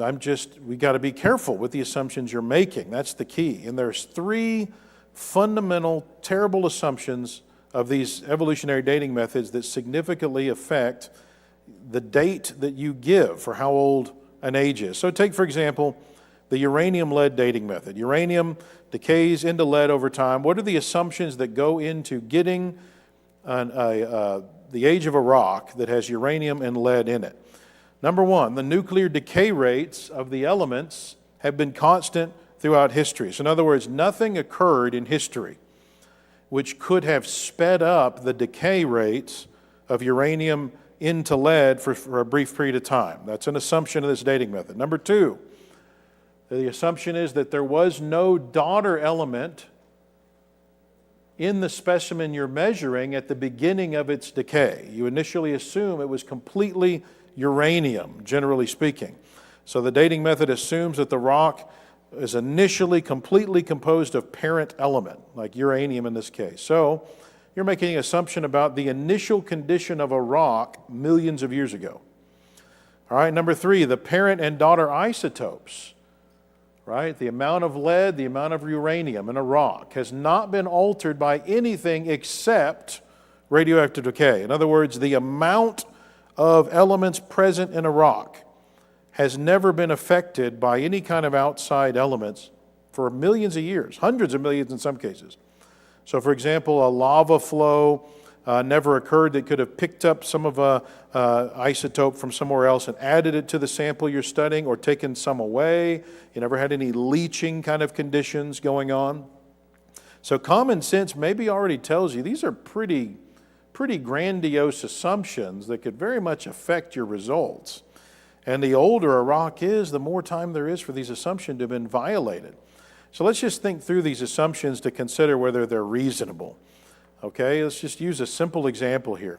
Imagine for a moment that you are walking down the sidewalk in front of your house. You decide you're going to go on a walk. And in the middle of the sidewalk is a pail of water, and you see that it's halfway filled. And you notice that there's water all around the base of the pail. And so you look a little closer, and along the base of the bucket, you notice there's a small crack. that's causing a slow leak. And so you decide to do an experiment to figure out if you can figure out when the pail was filled with water and how long it's going to take for it to completely empty. And so you take out your trusty ruler and you measure how many inches of water in the pail, and you see it's 6 inches. And so you continue with your walk, and on the way back home, 30 minutes later, you stop and measure the water level again, and now it's down to 5.5 inches. And so you decide, okay, well, it's leaking a 1/2 inch every 30 minutes. That's 1 inch every hour. And so you measure the total height of the pail. You see it's 12 inches tall, and you do the math, and you're feeling pretty scientific and proud of yourself. And so you're able to figure out, okay, this pail must have been filled with water 6.5 hours ago, and it's going to be empty in 5.5 hours. All right, but there's a problem. There's some problems with your experiment. Little did you know that, number one, the pail was not initially completely filled. It was initially only 10 inches deep when it was filled 10 hours ago. Number two, the bucket of water was significantly affected by an outside force. 9 hours ago, a dog came and jumped in the pail and splashed half of the water out of it and left a quarter of the pail full of water, 3 inches of water. And the force of the dog hitting that pail caused that crack to expand, so it changed the leak rate of the bucket. Then an hour ago, the dog's owner came out and filled the pail back to 6.5 inches, and you arrived 30 minutes ago to begin your experiment. At which time the water level, sure, was 6 inches deep at that point. But was your experiment a valid experiment? Or did your assumptions corrupt your results? You made a lot of assumptions that you had no right to make. You can't tell the past. Your experiment was essentially worthless in determining anything because your assumptions were incorrect. Radiometric dating techniques fall victim to these same fallacies, and we can show it with actual empirical evidence. All three of these assumptions have been shown to be unreasonable for the same sorts of reasons. So, for example, concerning the first assumption, this is the equivalent to assuming the crack at the bottom of your pail always remained the same size. So your leak rate was always the same, even though the dog's activity actually caused the crack to expand. So is it reasonable to conclude that the nuclear decay rates of the elements have always remained constant throughout history? Well, until relatively recently, the answer was yes. Scientists feel like they had tested these decay rates under a myriad of conditions and found that these were constant. They could not change these decay rates. But now that assumption is having to be retracted, and here's just a few examples of why that is. For example, there's a team of geologists known as the RATE team, and they conducted extensive research on this very idea, testing the idea that the nuclear decay rates have been constant throughout history. So what they did is they studied zircon crystals from a drilling site in New Mexico. So zircons are considered to be some of the oldest minerals on the earth. They're very hard, very resistant to deteriorating, and they're also able to preserve their contents well, and so it makes them safer from contamination. And so they're ideal for this kind of a study. So using evolutionary dating methods, the crystals were found to be 1.5 billion years old. Now the problem is that the content analysis of these zircons that the team studied, they found large amounts of helium in the crystals. All right, what does that matter? Well, within zircon crystals, a portion of the zirconium atoms will be replaced by uranium.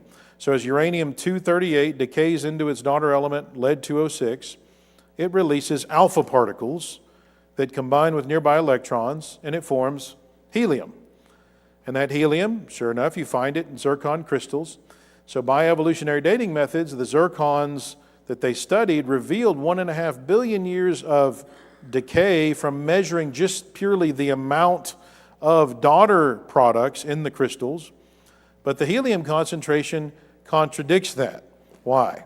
Well, because helium, we know, behaves as a slippery material. Okay, helium atoms are small, they're in constant motion as gas particles, they're very hard to contain, they diffuse quickly. So you think about a helium balloon.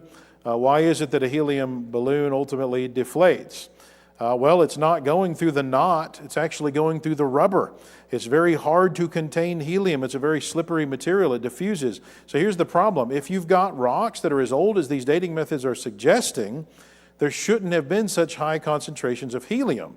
It should have long been diffused from the crystals and released into the atmosphere.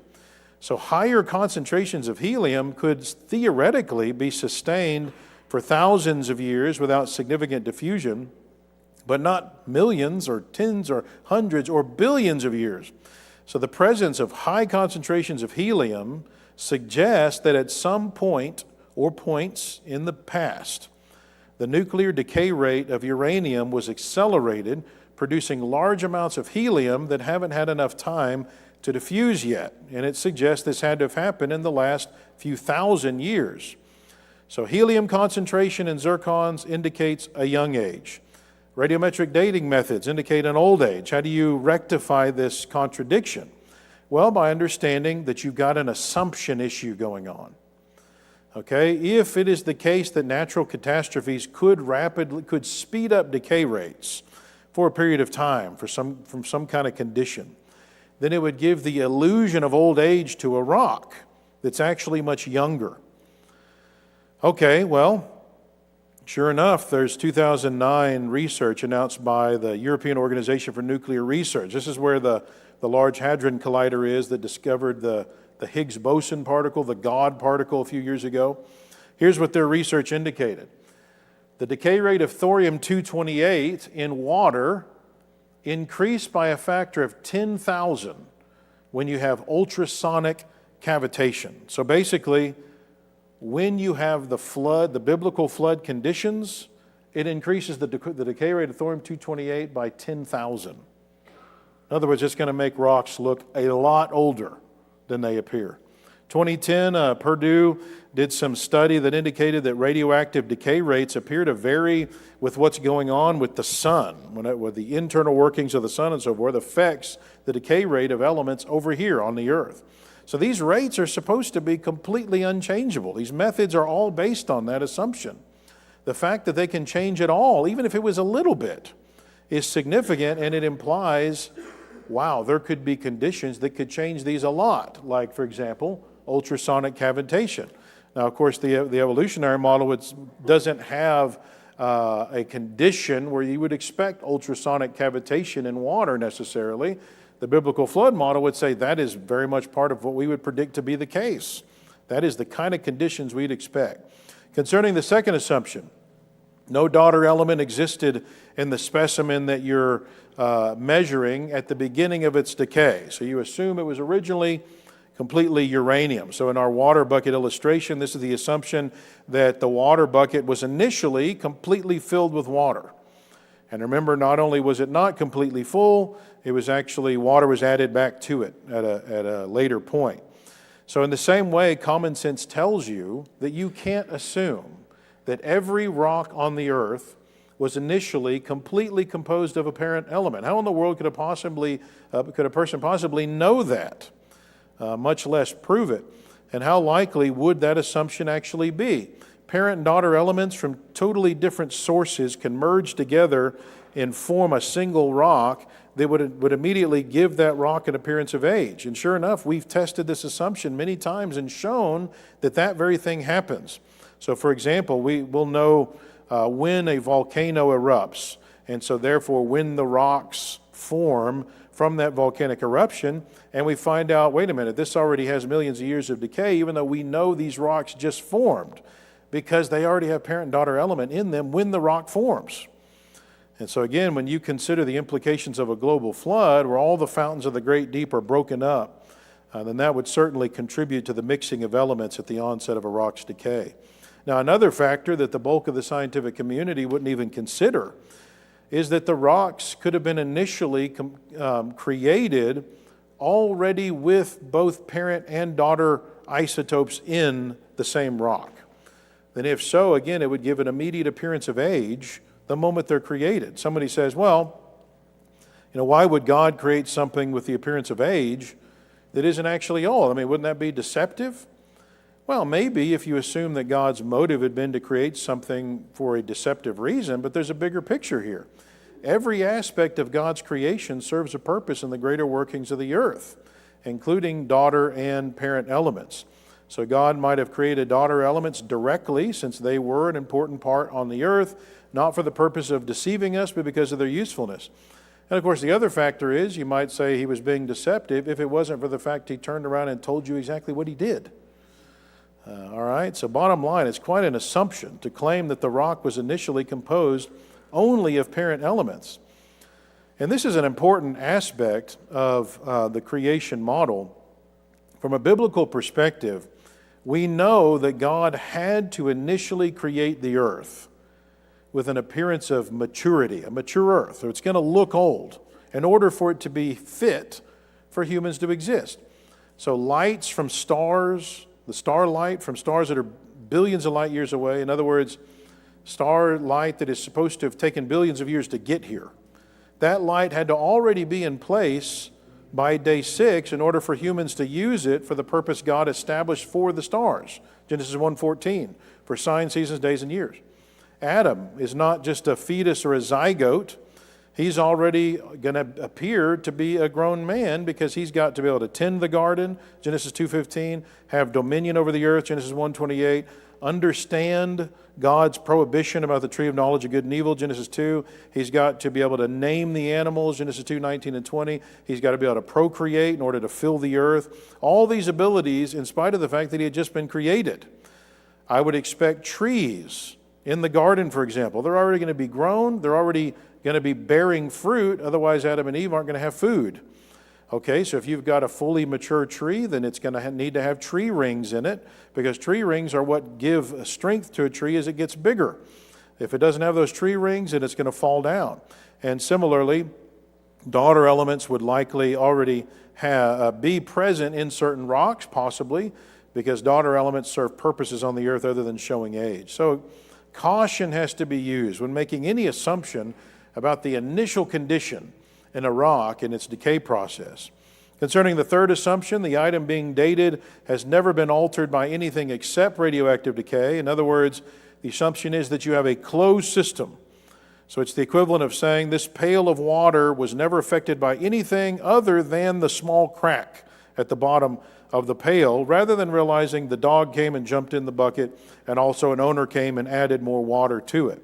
So again, this assumption is totally unreasonable when we look at this scientifically in the real world today. To assume that a rock that you're dating has never been affected by any outside force throughout its entire existence, no water or other substance ever leached down through the water and got to your rock, carried some of the material off or added to it. In fact, we know, again, actual empirical evidence that migration of elements is common today and is known to severely affect this very assumption, regardless of how much care you take in your selection of the specimen you're trying to date. Leaching is especially known to occur in lead and uranium, and yet that is the most dominant dating method that's used by these evolutionary dating, for evolutionary dating. So again, natural catastrophes would certainly affect this assumption, and such catastrophes are not uncommon today, much less the kind of catastrophe that would be on the scale of a global flood. So without these assumptions in place, again, the earth can't be dated scientifically. And that bothers many scientists. So they just will ignore these issues and just assume the assumptions held throughout time, even though they can't really know that. And yet these assumptions are bad, we can show that, and they totally destroy any attempt to date materials that are very old. It's simply unscientific to ignore these issues. The truth is there has been such catastrophic conditions over the past that it makes it impossible to know the actual age of these rocks. The only way to get the age of the earth is going to be through divine revelation. Now, other issues more specific to carbon dating. So listen up here, young people, on this. Someone comes up to you and says, carbon dating proves the earth's millions of years old. That person doesn't know carbon dating. No evolutionist that knows what carbon dating is going to use that as an argument, because once you understand what carbon-14 dating is. Carbon dating cannot be used with objects that are millions of years old. It only works with organic materials, like things that were once living. So we're talking trees, bones, things that contain carbon. So rocks or fossils that have been completely turned to fossil can't be dated using carbon dating because they don't have carbon anymore. And so you could date a tree that is buried by lava, but not the lava itself. So carbon dating can't be used to prove the Earth is millions of years old. So radiometric dating, like uranium lead that we just looked at, is used to try to prove an old Earth. Since the half-life of carbon-14 is 5,730 years, what that means is half of the C14 in any specimen that you're dating decays into nitrogen-14 in 5,730 years. After another 5,730 years, another half of what's left decays into nitrogen-14, and so forth. And again, that's assuming a constant nuclear decay rate throughout history. After about 50,000 years, there's not enough carbon left in the specimen for us to be able to date it anymore. We don't have the technology to do it. So if you have C14 in a specimen, you know that it's not millions of years old. It actually proves it's a lot younger. And so the dating method isn't even used for dates that old because it's generally understood that the assumptions don't hold that long. So at 50,000 years, there's predicted to be less than 1%. There's 0.2% of the original carbon levels left in the tissue that you're studying. So the carbon dating method is really only used for dates that are about 3,000 to 4,000 years old. It gets you back to about 2000 BC, maybe 1500 better. So C14 is potentially useful in archaeology, but not in paleontology from a secular perspective, because they're talking millions or billions of years. But even in archaeology, carbon dating is often considered suspicious when you're talking about dates beyond about 3,000 to 4,000 years. And it's notable that they acknowledge that. For example, archaeologist Brian Fagan at UC Santa Barbara, he said carbon dating is not infallible in general. Single dates should not be trusted. You shouldn't even trust it if you get a single date. You need to have something else corroborating the date you're getting.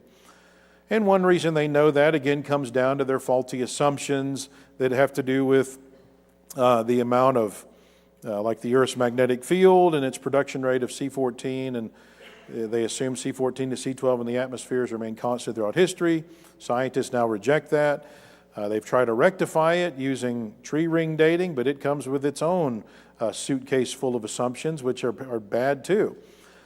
So ultimately, what you come down with is there aren't dating methods that prove that the Earth is old, once you actually dig into these and learn about it. Now, as proof that these dating techniques have problems, let's look at another verified prediction from our prediction chart here very quickly. Number 12, if the Earth is relatively young and humans lived alongside dinosaurs, we would predict that there would be evidence that dinosaurs were around in the not too distant past.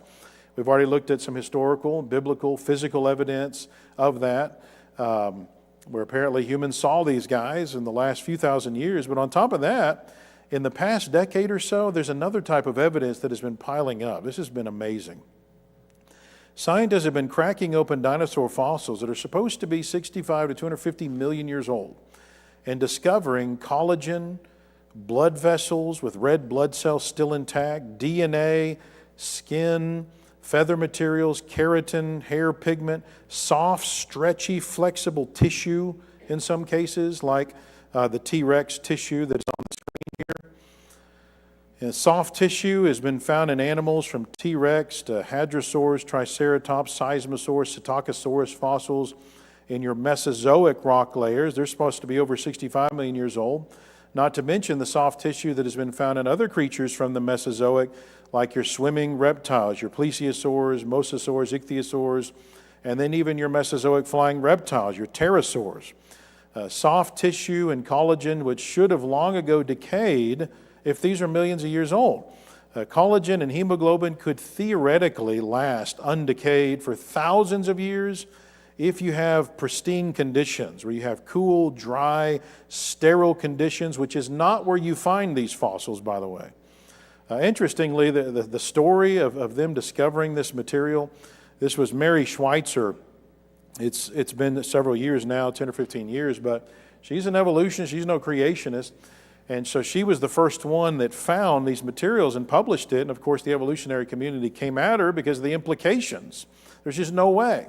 And so they said, you've got contamination going on or something. And so she goes, okay, fair enough. She went back, and she was even more careful to make sure that she got the materials uncontaminated, and she found it again.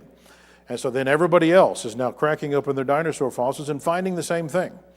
And there is as yet no explanation for how you explain this from an evolutionary perspective. 65 million years? What happens if an animal dies on the side of the road? It doesn't fossilize, okay? It decays. You have to have special conditions already to even try to make a fossil. But even then, the material within it is supposed to be totally transformed. There's not going to be carbon left, for example. It's going to totally have to lithify. How do you have material that is 200 million years old that hasn't lithified, that hasn't totally decayed? How does that happen? Well, it makes sense if it's not that old. If it's just a few thousand years old, which is exactly what we would expect it to be. Carbon, again, C14 decays at undetectable levels within 50 to maybe 100,000 years. So if you find it in a fossil, the fossil can't be millions of years old, and yet it should come as no surprise. We're finding C14 in dinosaur fossils, proving they can't be that old. Again, this totally verifies the predictions made by the creation model and shows the evolutionary model does not stand up to scrutiny on this. The entire geologic column has to be interpreted a different way, and it ends up being a way that actually fits with the biblical model, which we could talk about a lot just on its own. So bottom line, evolutionary dating methods can't be used to prove the dinosaurs died out 65 million years ago. They don't prove the Bible's wrong. Uniformitarianism is fundamentally flawed. Dating methods are based on terrible assumptions, which we can empirically show. There's no reason to reject a straightforward understanding of Scripture on this.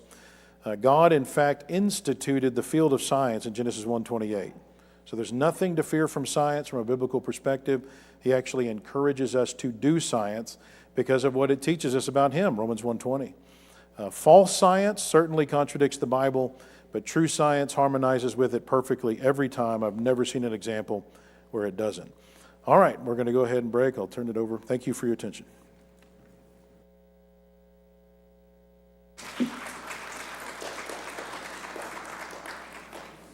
Now it's lunchtime, and lunch is going to be served downstairs in the multi-purpose room, and so these two doors on either side of me is the easiest way to get down to where lunch is at. If you do need to use, for instance, an elevator, you can go out back through the double doors, take the elevator down, or you can also take that staircase down. But most everyone, if you're on this side, go out that door, and if you're on this side, you can go out that door, and if it gets too clogged up, then go on. Oh yeah, we want to do another giveaway, John says. This is, I did put my lids back on. Okay, this is the signature for this.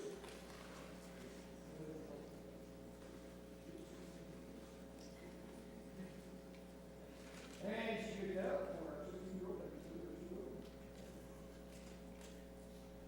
Gavin Selby, where's Gavin at? There's Gavin. Come on up and Gavin gets a fossil.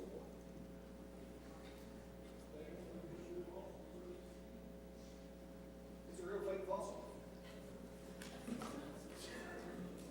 And we will give away the Dinosaurs Unleashed book to our young crowd.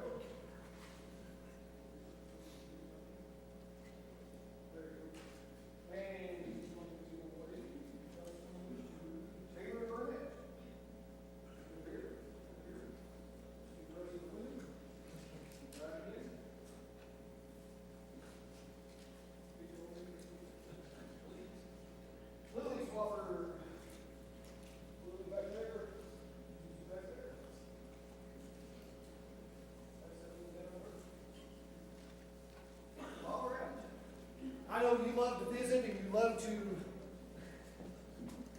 talk with one another, but we want to try to stay on schedule as much as possible, especially for our little guys in their classes. So it's right now 11:55. Try to be back up as close to 12:30 as you can. I know it may take a little bit longer than that. There's still some books in the back, a place to get pictures, all of that. Brother Jeff will stick around even after we're finished, so if you want to buy something, don't worry, you'll still have a chance to do that even after we dismiss.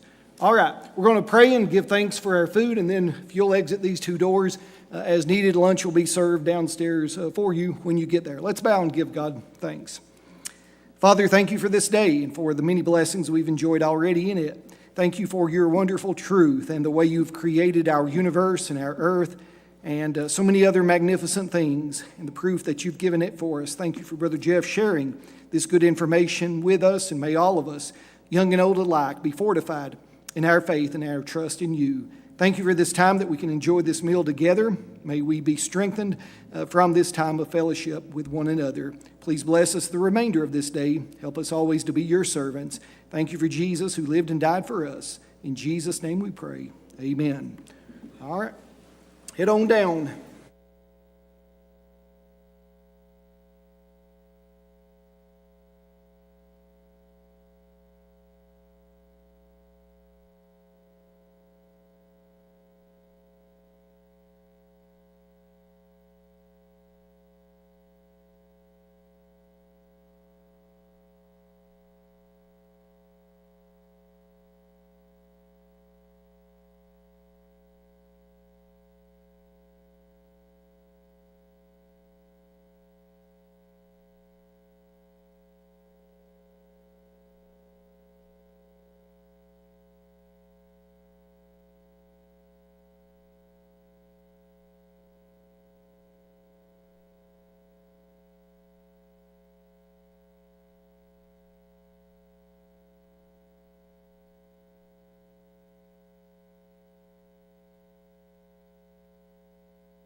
All right, we're almost ready to get started again. We'll let everybody keep gathering in, those that are out in the foyer. While they're doing that, I'll ask you some important questions. What do you call a dinosaur wearing a cowboy hat and boots? A what? No, a Tyrannosaurus Rex. Let me see if I've got another one here.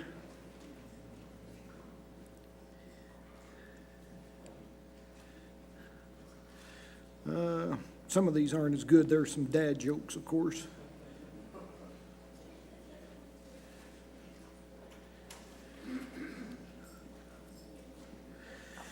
What do you do if you find a blue brontosaurus? Try to cheer him up. All right. Uh-oh. What do you call a triceratops that feels bad at losing?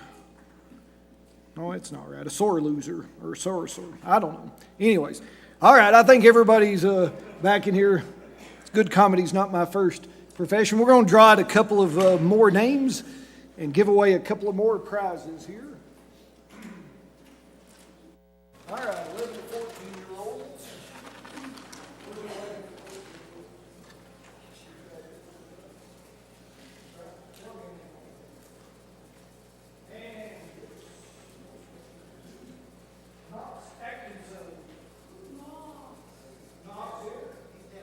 He's downstairs. We'll give it to you to take it to him.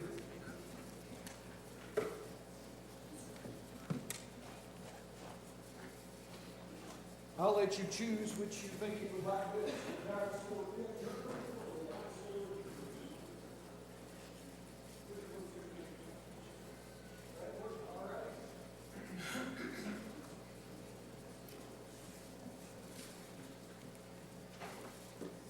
Then our 15 to 18-year-olds.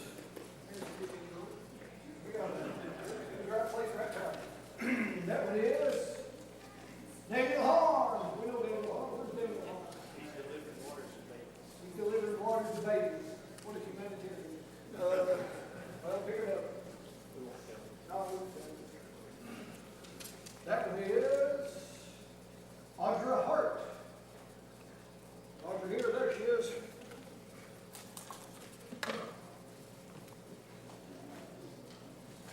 Audra gets a study Bible. There you go. Very nice gift. All right, this is time for our final session. Remember, be thinking about some questions that you want to ask. You have an announcement. Okay. All right. After this session, we'll have a little bit of a break. All the kids will be coming back up. And so if you have a little one downstairs, if you want them to sit with you, then I guess you can try to meet them out there. Otherwise, we're going to bring them all and sit them over here on this side with their teachers.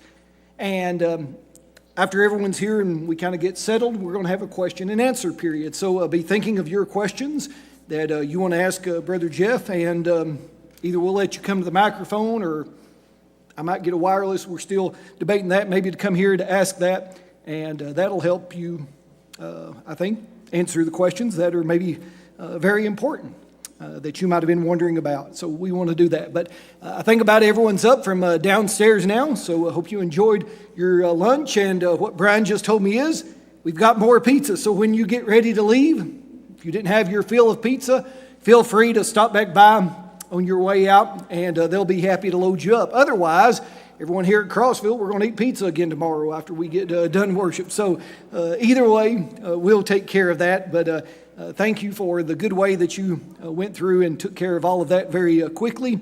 Now it's about 12:38, and so we'll go until about 1:20 or whenever Brother Jeff gets done. We're not on that tight of a schedule. But let's give our good attention to this third and final session, Brother Jeff Miller.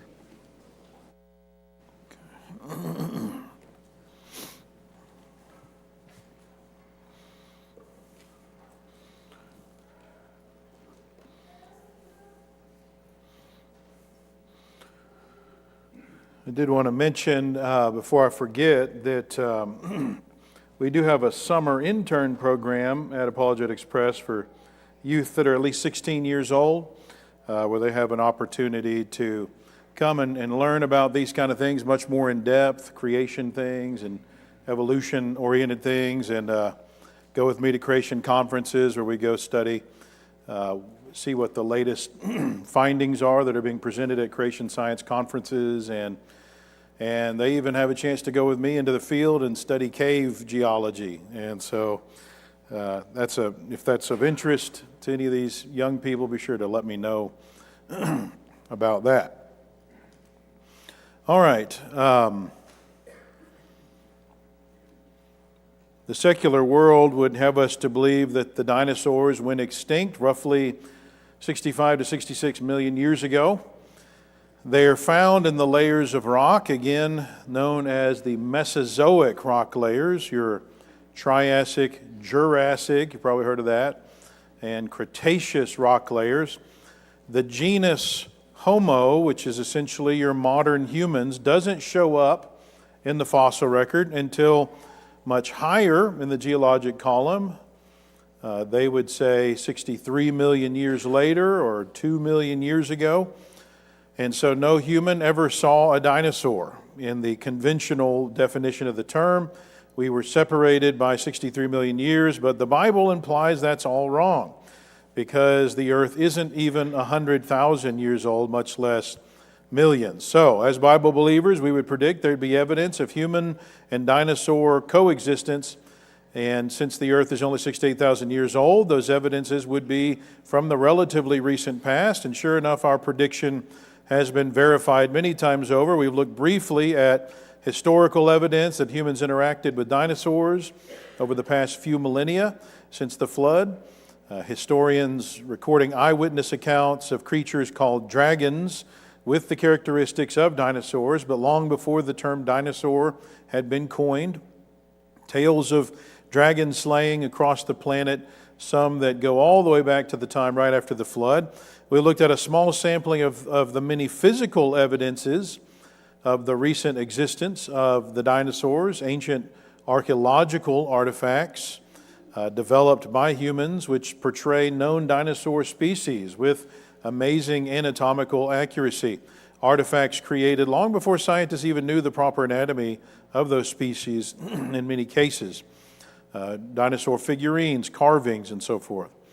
We examined biblical evidence of the recent existence of the dinosaurs and their interaction with humans, the description of Behemoth and the water-dwelling reptile Leviathan in the book of Job, which was likely written around the time of Abraham, some 4,000 years ago.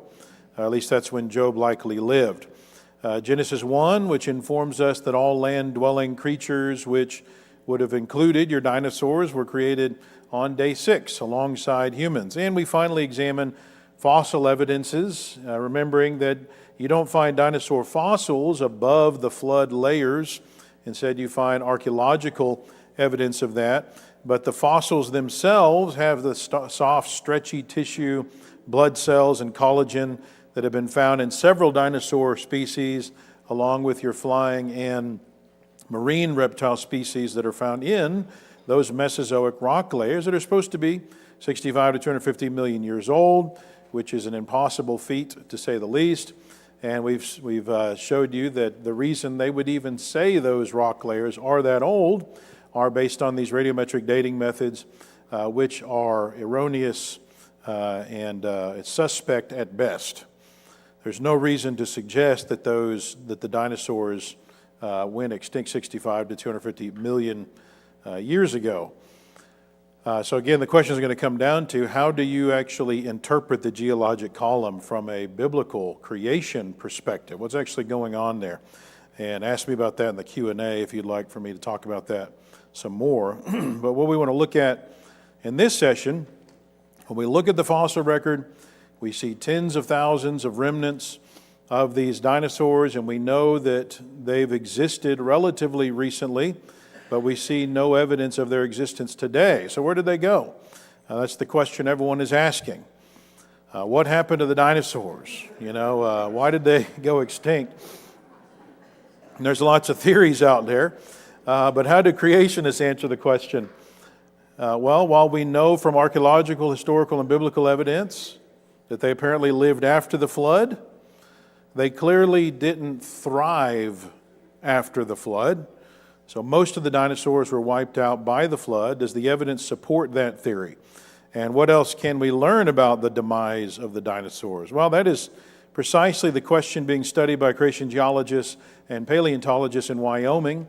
In 2014, 2016, had the opportunity to participate in 2 geologic field expeditions for several days, traveling up to eastern Wyoming with Dr. Kurt Wise to study what's called the Lance Formation. He's a Harvard PhD paleontologist that studied under the late Stephen Jay Gould, who is the renowned evolutionist. We quote from him a lot in our materials at AP. And so we traveled to the Lance Formation. What is that and what does it matter? Well, the Lance Formation is several layers of rock in the geologic column that creationists would argue were probably some of the final layers being deposited in the flood, although there's some debate over that issue among creationists. But the formation is found at the top of the Cretaceous system in the geologic column under what we call the KT or KPG boundary, where your Cretaceous rocks, your Cretaceous system, meets the tertiary system above it. Now, that is the location of a mysterious extinction event that secular geologists believe happened 65 million years ago, that they would say wiped out the land dinosaurs and, in fact, 75% of all the other plant and animal species on the planet. You don't see 75% of the species that were on the planet at the time. They disappear. You don't see them again above those layers. Again, the creation scientists would say the Lance Formation, again, was laid down towards the end of the flood just a few thousand years ago. So many, many dinosaur fossils have been found in the Lance Formation, especially in the Lance Creek area where this expedition took place. Triceratops, Admonosaurus, Tyrannosaurus are typical fossil finds. We'll talk about that more later. In 2014, I was there as they were excavating 2 Triceratops skulls, and this is one of those. And so the dinosaurs really existed, okay? This guy is upside down, so you picture a Triceratops being thrown around like a sack of potatoes and be buried essentially face down. So something pretty catastrophic is happening to cause that. And I was able to see this skull after it was excavated in Dallas in 2015, where they glue it and put it together, glue it, and make casts of it. And I'm surprised they let me put my toddler on one of the horns, standing on that guy. And so the most exciting evidences for the flood that we were studying in the Lance Formation are called seismites. And there's quite a few of these layers out there in Wyoming. In fact, we think more than 25 of these distinct layers called seismites. And this is a relatively new concept in the geology community. They haven't been noticed and understood for that long. Seismites form when you have an earthquake that vibrates a layer of wet sediment. So you picture like sand, and so the sediment is like kind of like the soggy sand that's along the shoreline at the beach. And when an earthquake happens, it'll shake that soggy sand, and the water within it gets shuffled, and it tries to move up out of it as the sand settles. And so it's moving up kind of like magma, and so from this volcano. And if that sand were then to dry out after the earthquake and then lithify, turn to stone, and then you cut that sandstone and looked at the layers inside of this seismite layer, you would see these squiggly lines, convolutions that form where the water, that shows the water what it was doing during this earthquake. And these are called fluid avulsion structures. So when you see major earthquakes happening today, like 1964 Alaska 8.2 magnitude earthquake, huge earthquake, it'll create seismites in this kind of sediment that's wet like this. And so that Alaskan earthquake made a seismite that was about 11 inches, and that's typical when geologists will study seismites from major earthquakes today, where you'll have a layer with just a seismite that's just a few inches in thickness. Now, talking about predictions again. I talked about predictions in an earlier session. If the flood happened, we would predict there to be seismites in flood layers because they form when you have wet sediment and when you have earthquakes. And we predict that in the flood, both of those are happening. During the flood, all the fountains of the great deep are bursting open, and you got potentially the commencement of plate tectonics, and they're moving rapidly. I could talk a lot about that. But you've got the plates moving quickly. There's going to be major earthquake activity along with that. And this is called catastrophic plate tectonics. That's more the creationist perspective on plate tectonics. It's plate tectonics, but at a much faster speed during the flood. And I don't have time to get into that. I talk about that more in depth elsewhere. But suffice it to say, it's supported by a lot of evidence, and it predicts that many of today's mountains were formed during the flood as the Earth's plates are moving fast and smashing into each other. Well, if that's true, we would predict that there would be seismites in these flood rock layers, and we'd expect a lot of them. Well, that's exactly what we find in the Lance Formation, but these aren't just a few inches thick, like 9.0 magnitude earthquakes. These are several meters thick. So these are so huge that there is no modern reference point to understand the magnitude of the earthquakes that would be required to create these. This means that, number one, the whole area was once covered with a lot of water, enough water to make several meters of sand soggy, even though this is out in Wyoming. And number two, several major earthquakes happened successively. And again, potentially over 25 that we could at least detect. And so these seismites could have only been formed from earthquakes that are so huge that no human has ever experienced these. Even Noah and his family would have likely been in the ark and above the ground when this is happening. And so nobody could even, the kind of force that would be required to create these is pretty impressive in what it ultimately does to these dinosaurs. So it highlights the circumstances that are in effect when the bulk of the world's dinosaurs died. The dinosaur fossils in Wyoming are sandwiched in between these seismite layers, and some are actually in the seismite layers. So these dinosaurs are caught in the midst of major seismic activity, likely the very activity that was forming the mountains of the West. Maybe the Rockies, for example, are being formed as this is going on. And so you have to picture I don't know if you've ever seen any of those pictures where you can where they'll show you a video where you see the epicenter of an earthquake and you see the ground kind of as a wave moving towards you. So this would have been the kind of wave formed where you would picture the entire ground doing this. So you picture the dinosaurs being thrown up into the air and then smashed and obliterated into little pieces, which is what you find out there in Wyoming. I mean, they're shards, bits and pieces where they're just crushed, obliterated by major catastrophic conditions that are going on. So how does the evolutionist, how would they respond? How does the secular geologist respond to this seismite evidence? Well, keep in mind that the KT boundary, which crosses the area that we're working in, that's the line above which you don't have any dinosaur fossils. And so secular scientists believe the dinosaurs died out by something that happened there at that boundary. And one theory that's gained a lot of ground among the secular geology community is the idea of a meteorite impact causing that extinction, because they do find a massive meteorite crater off the coast of Mexico that appears to line up precisely with the KT boundary, the Chicxulub crater. And so this is a representation of that meteorite, understanding that that's a secular portrayal. We would have said when this meteorite hit towards the end of the flood, the earth is potentially still has a lot more water on it that hadn't receded yet, but they would point to a seismite as proof of the shock wave from the impact of that meteorite, but that prediction doesn't fit the facts at the Lance Formation in Wyoming. So for example, seismites form in water-drenched sediment. The sediment's already got to be drenched in water, which means the rock layers in Wyoming are underwater at the time. And so a tsunami from the meteorite impact would have affected the southeastern states, but not dry land literally thousands of miles away from the meteorite impact.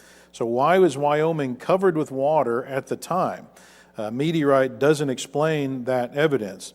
Interestingly, the biblical flood model would say that about 50% of the Earth's meteorite impact craters correlate to the flood itself. They're in flood layers, which means the meteorites are a major part of what's going on in the flood and may have even initiated the whole process. But that's, again, left for a different study. I have a creation seminar that goes into all that. So these are unearthly events going on.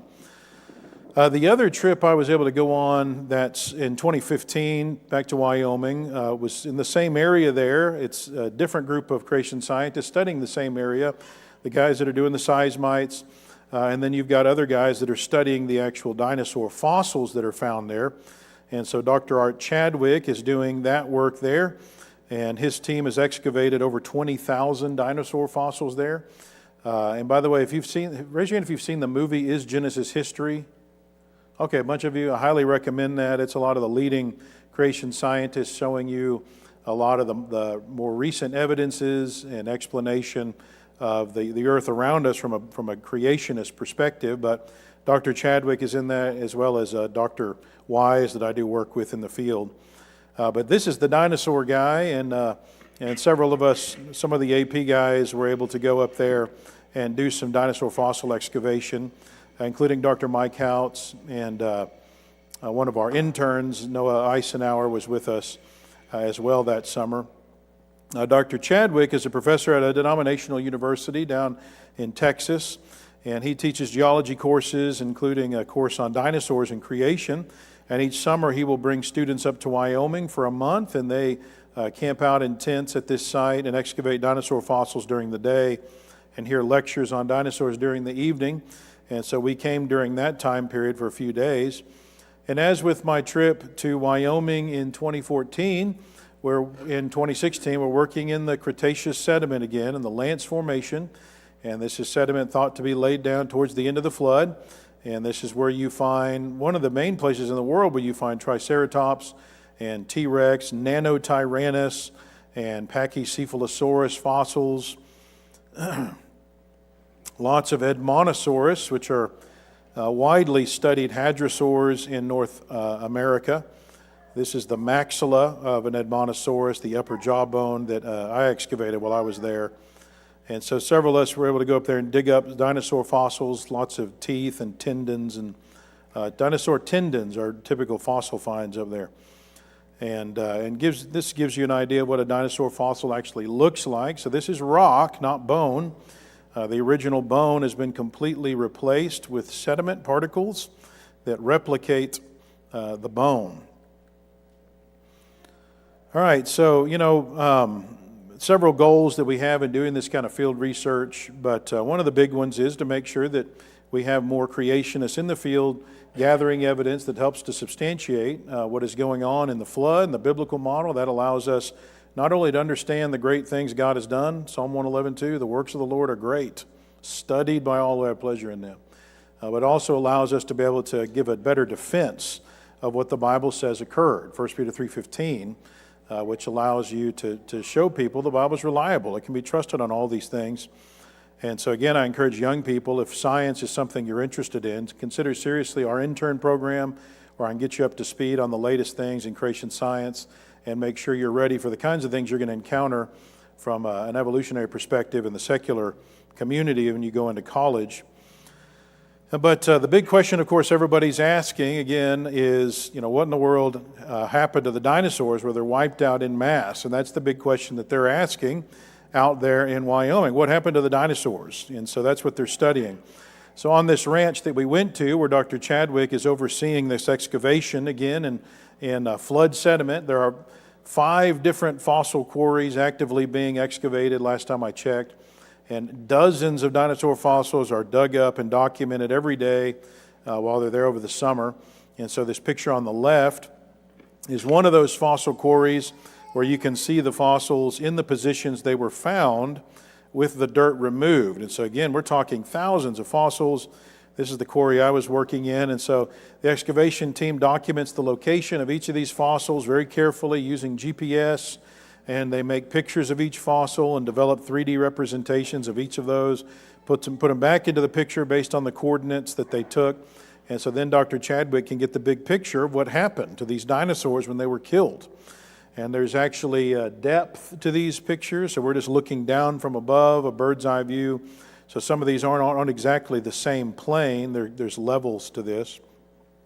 Here's a couple of the other quarries. So based on what's already been excavated over the last few years and making estimates over the area concerning what's left to be excavated and what they're expecting to find, based on what they found so far, Chadwick thinks that there are over 5,000 dinosaurs represented in this area, where he's already dug up over 20,000 fossils. So I don't know about you, but it seems to me that something pretty catastrophic happened to kill these guys, drown them, rip them into shreds, dump them in this area, and bury them, exactly as we'd predict. Now, the standard secular explanation for what you see in this area is, these dinosaurs just died out gradually every year over time. They're trying to cross a river during flood season, and so the corpses then were washed down to a river bend, and they just started piling up there, and they gradually got covered there. So this is a uniformitarian mindset, right? This is just a normal thing going on. It's nothing big and catastrophic. And so they would say doesn't have anything to do with the flood. Well, you can take that theory and consider the predictions of that theory that'll either verify or falsify that theory. And so that's the kind of thing they're doing out there. We're doing actual science. And what we find is when you go look at the actual physical evidence, there's major issues with that theory. For one, the bones aren't found oriented as they should be if the burial is due to a river current. Instead, they're randomly oriented. So again, the thousands of bones that are being excavated by Chadwick and his team at this site are documented with multiple GPS points where they can know exactly where the bones were found and their orientations, and the bones are not found in the orientation they should be in if they got to this site by floating down from a river. And so also the bones aren't found piled as though at a river bend. Okay, so if these are all getting piled out on the edge of a river bend, you'd expect piles of bones. Well, instead, they're randomly distributed over the entire area that's being studied. So if you take the sites that he's excavated so far, which continue to grow every year, and we extrapolate to the areas that he hasn't yet excavated, but which he fully expects to find the same thing that he's found so far, this is what you find. And also, these bones are disarticulated. Remember what that means. That means the skeleton of the whole dinosaur isn't found. Instead, the bones are found separated, isolated from each other, usually in little shards, little pieces. So if the corpses are actually piling up on a river bend, and in order to preserve the bones for fossilization, they have to be buried very rapidly or else they'll decay and be gone, like roadkill today. Well, if they're being buried rapidly, you would expect at least some of the remains to be articulated or in large part articulated. So the bones together as skeletons or partial skeletons. But again, that's not what you find at these quarries. You have all disarticulated bones. Also, if the dinosaur corpses are being successively piled up each year, you'd expect there to be animals in layers, bone beds on top of each other, which represent successive events. But that's not what you find. Instead, the dinosaur fossils in the area are in a single, what we call a graded bed, where you have the larger bones on the bottom and then they get smaller as you go up. And that is always indicative of a single rapid catastrophic event where you have to kill off the creatures. In this case, they're totally disintegrated, transport them a long distance in a big mudslide that organizes the fossils, the bones, based on gravity. So the heavier ones go to the bottom and the smaller ones on top. So it's a single event. So again, that's not a uniformitarian idea. How do you kill 5,000 dinosaurs, tear them to shreds, transport them, in Wyoming, by the way, a long distance and organize all the bones in a graded bed like that, in a uniform way? How does that happen? This fits exactly with the creationist prediction of all of this being flood-related. So the flood, of course, would be capable of creating a single graded bone bed like these very bone beds we're studying out there, and it'd be capable of creating the type and structure of stone that we see, including the seismites, and capable of causing mudslides that would catastrophically drown and destroy and bury some 5,000 dinosaurs and preserve them for fossilization. All right, one other thing on this question, would dinosaurs have been on the ark, right? Okay, if so, then why aren't they around now? And so many consider this issue to be one that disproves the biblical account of the flood and a young earth. Well, creation scientists know with a high level of confidence where in the geologic strata the flood begins. There's very little disagreement about that. We think the Cambrian strata begins the flood. The Precambrian would be pre-flood. And the line separating them is called the Great Unconformity. It separates the two, and this is an erosion surface that travels across the entire planet. All right? And to all intents and purposes, the fossil record begins. An erosion surface that jumps across the planet, and then right at that point, there's an explosion of already fully formed animals without any evolutionary history. And they're in sedimentary rock, which is deposited by water. Wonder what caused that. All right, so that is the line that we think begins the flood. I mean, that makes sense. Now, that line up to the KT boundary would be then your flood sediment. Now, the dinosaur fossils that have been found are all in those flood strata. What does that mean? Well, it means the dinosaurs were alive when the flood hit. I mean, we even find their footprints up there. In fact, Kurt Wise was telling me about one in some T-Rex footprints there in Wyoming in the area we were studying, where you see the footprints where the T-Rex is clearly running. It's got a huge gait as it's going. And it's, why is it running so fast? We don't know, but all of a sudden you see fossilized, the actual fossil of it slipping. So you see the skid of his foot, and then you see an imprint of the right side of the T-Rex as he hits the ground, and then he gets up and keeps going as fast as he can, like he's running away from something. Something crazy going on there. But these guys are alive. And this is, by the way, from a flood perspective, this is late in the flood. So we're talking weeks into the flood, you've still got animals alive that are still trying to get away from some of what's going on. So these creatures, again, alive, they're in the flood. What does that mean? Well, it means these dinosaurs were alive when the flood hit. That means they hadn't gone extinct, which means that as land-living creatures, they had to be represented on the ark. So this is beasts in which is the breath of life, Genesis 7:14 and 15. So, were they on the ark, How did they fit? I mean, they're huge, right? Surely the ark wasn't large enough, right? Maybe they wanted to take the next boat. Have you seen some of these?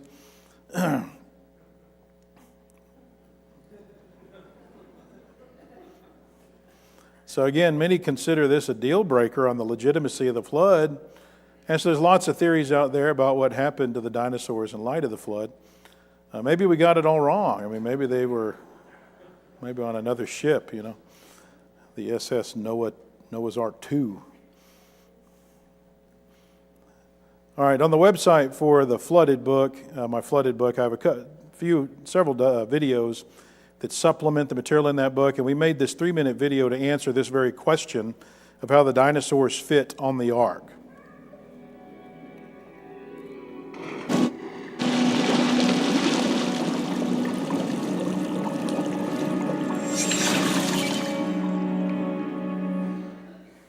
The evolutionary model alleges that dinosaurs went extinct 65 to 66 million years ago, and humans only evolved onto the scene 2 to 3 million years ago.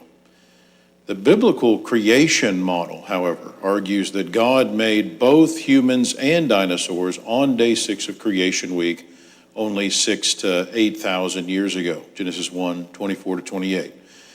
According to the fossil record, dinosaurs were still alive when the flood began, since their fossils, including footprints, are found in the rock layers that were laid down in the flood. If they were alive when the flood began, then as land animals, they must have been represented on the ark. So that truth gives many people pause. How in the world do you fit sauropod dinosaurs, the enormous long-necked, long-tailed dinosaurs like Apatosaurus, Argentinosaurus, Brachiosaurus, and Titanosaurus? How do you fit them on the ark? Sauropod dinosaurs could reach lengths of 130 feet and heights up to 60 feet. with giraffes only reaching heights of 16 to 18 feet. Their weights are estimated to have been up to 120 metric tons, while the largest land animal today, the savanna elephant, weighs less than 11 metric tons. How could sauropod dinosaurs fit on the ark? Well, because the depictions we usually see of dinosaurs are portraits of the biggest adult dinosaurs because they're the coolest. Most people don't realize that, number one, the average size of a dinosaur was about the size of an American bison. And number two, they don't start out huge. On display here at Apologetic Express, we have a replica of a titanosaur sauropod egg. And as you can see, the sauropod dinosaurs start out much smaller at birth. This is an embryo dinorama of a titanosaur just prior to its birth, to give you an idea of what a baby titanosaur would look like in its egg. Well, it's likely that the dinosaurs on the ark were juveniles because, number one, they'd take up less space. Number two, they would make less waste. Number three, they would require less food. And number four, because younger animals would survive longer after the flood, allowing them to live long enough to begin repopulating the earth as God wanted to be done. So bottom line, if they were in juvenile form, there's no problem fitting sauropod dinosaurs on the ark.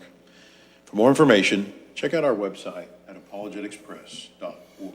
All right, so I actually have that replica here where you can see exactly what the titanosaur sauropod eggs actually look like. And so even the biggest dinosaurs that are as big as this building start out little. And that's a big point to highlight that from God's perspective, if you want the animals to be able to spread out and repopulate the earth, then you want them to be younger in order to give them more time to do that. And so we would expect smaller animals to be on the ark, the more juvenile forms, and that makes it where this is really not an issue.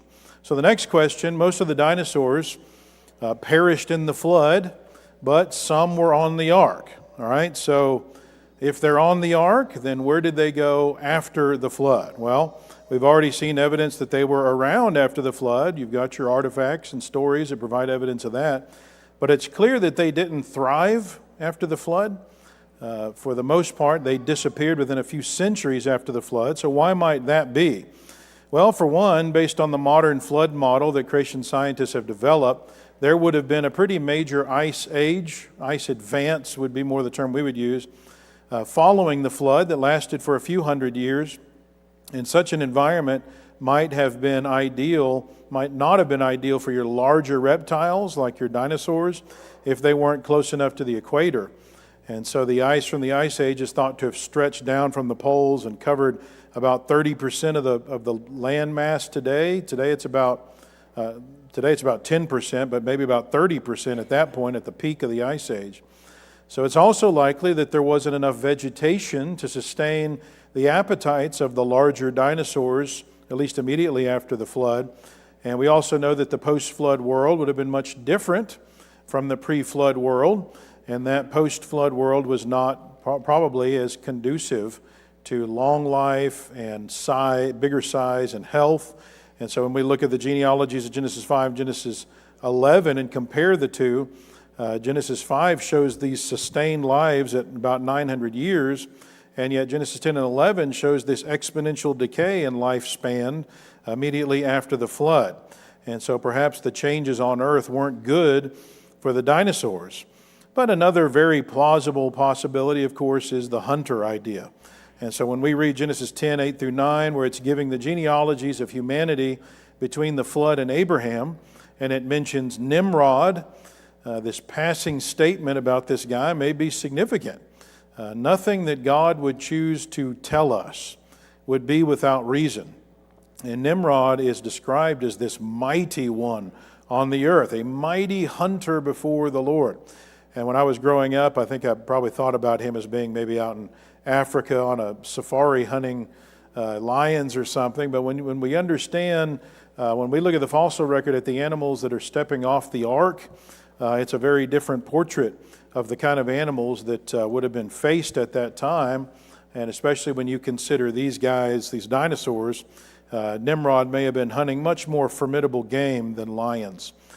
God had formally authorized a carnivorous diet after the flood, and so man could now eat meat. He was authorized to, and food might have been more scarce on the earth for some time. And so what better source of meat than some of these larger animals?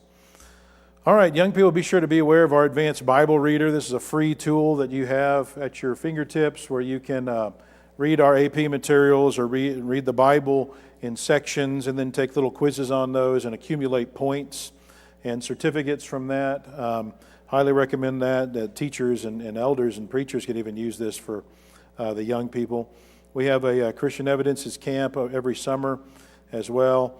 And be sure to be aware of our books. Again, The Dinosaur Delusion. Science vs. Evolution is my book that systematically dismantles some of the fundamental issues with evolution. I already mentioned Behemoth and Leviathan as well. We got lots of materials. I know people don't even really have DVDs much anymore. We got lots of relevant materials to the stuff that we've been talking about today that are available on our website as videos.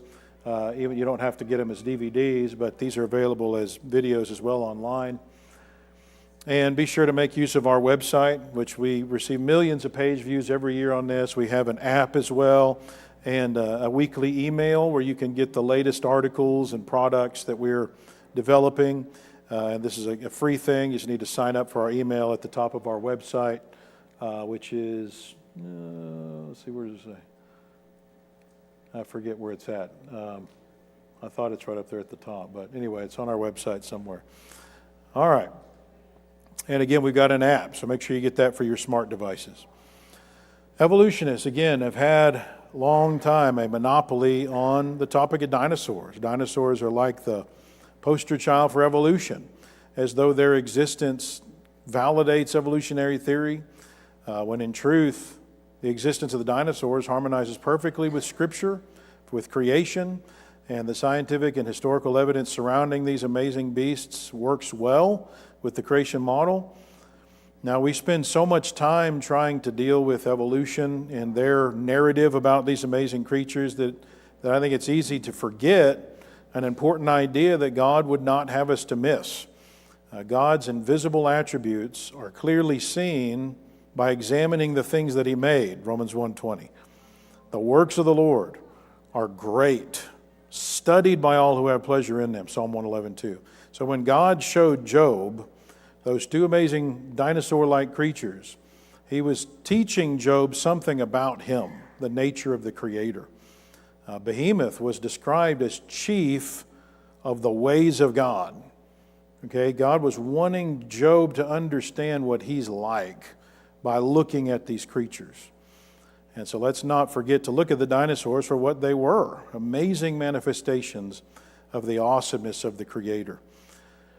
Again, encourage you to be thinking about any questions you might have. If you don't have enough questions, then I'll bring some of those up for you and ask myself questions. I don't know if it'll maybe look like I'm, have some kind of disorder or something if I'm talking to myself. All right, Alan, I appreciate your attention, but Alan, I'll hand it over to you.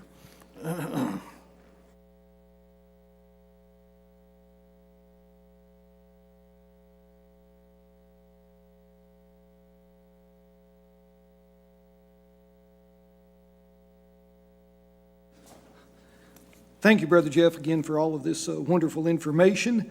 We're going to take a break now, and if you have a little one and you would like to go get them where you drop them off, we're going to give you that opportunity to do that now.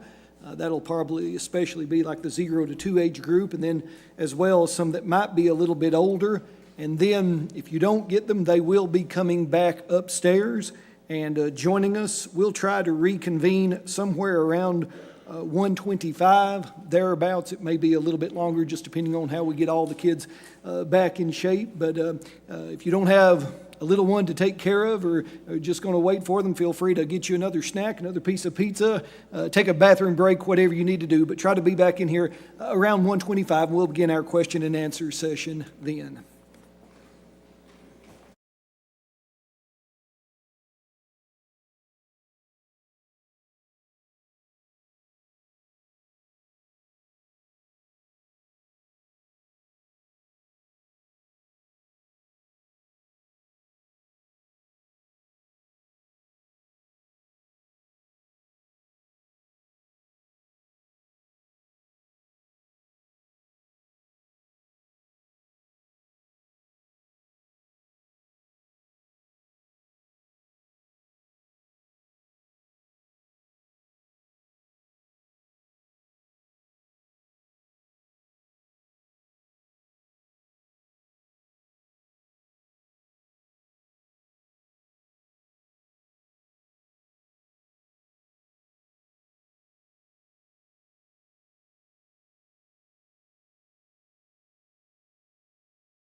One more announcement, sorry. Security team says if you have a child with the name band downstairs, please go get them regardless of their age. So that's probably ages 7 and under, but I'm not sure. But if you have a wristband or your kid had a wristband, we need you to go downstairs. Most of them are in the multipurpose room where we had pizza earlier, so please go get them now.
check. All righty.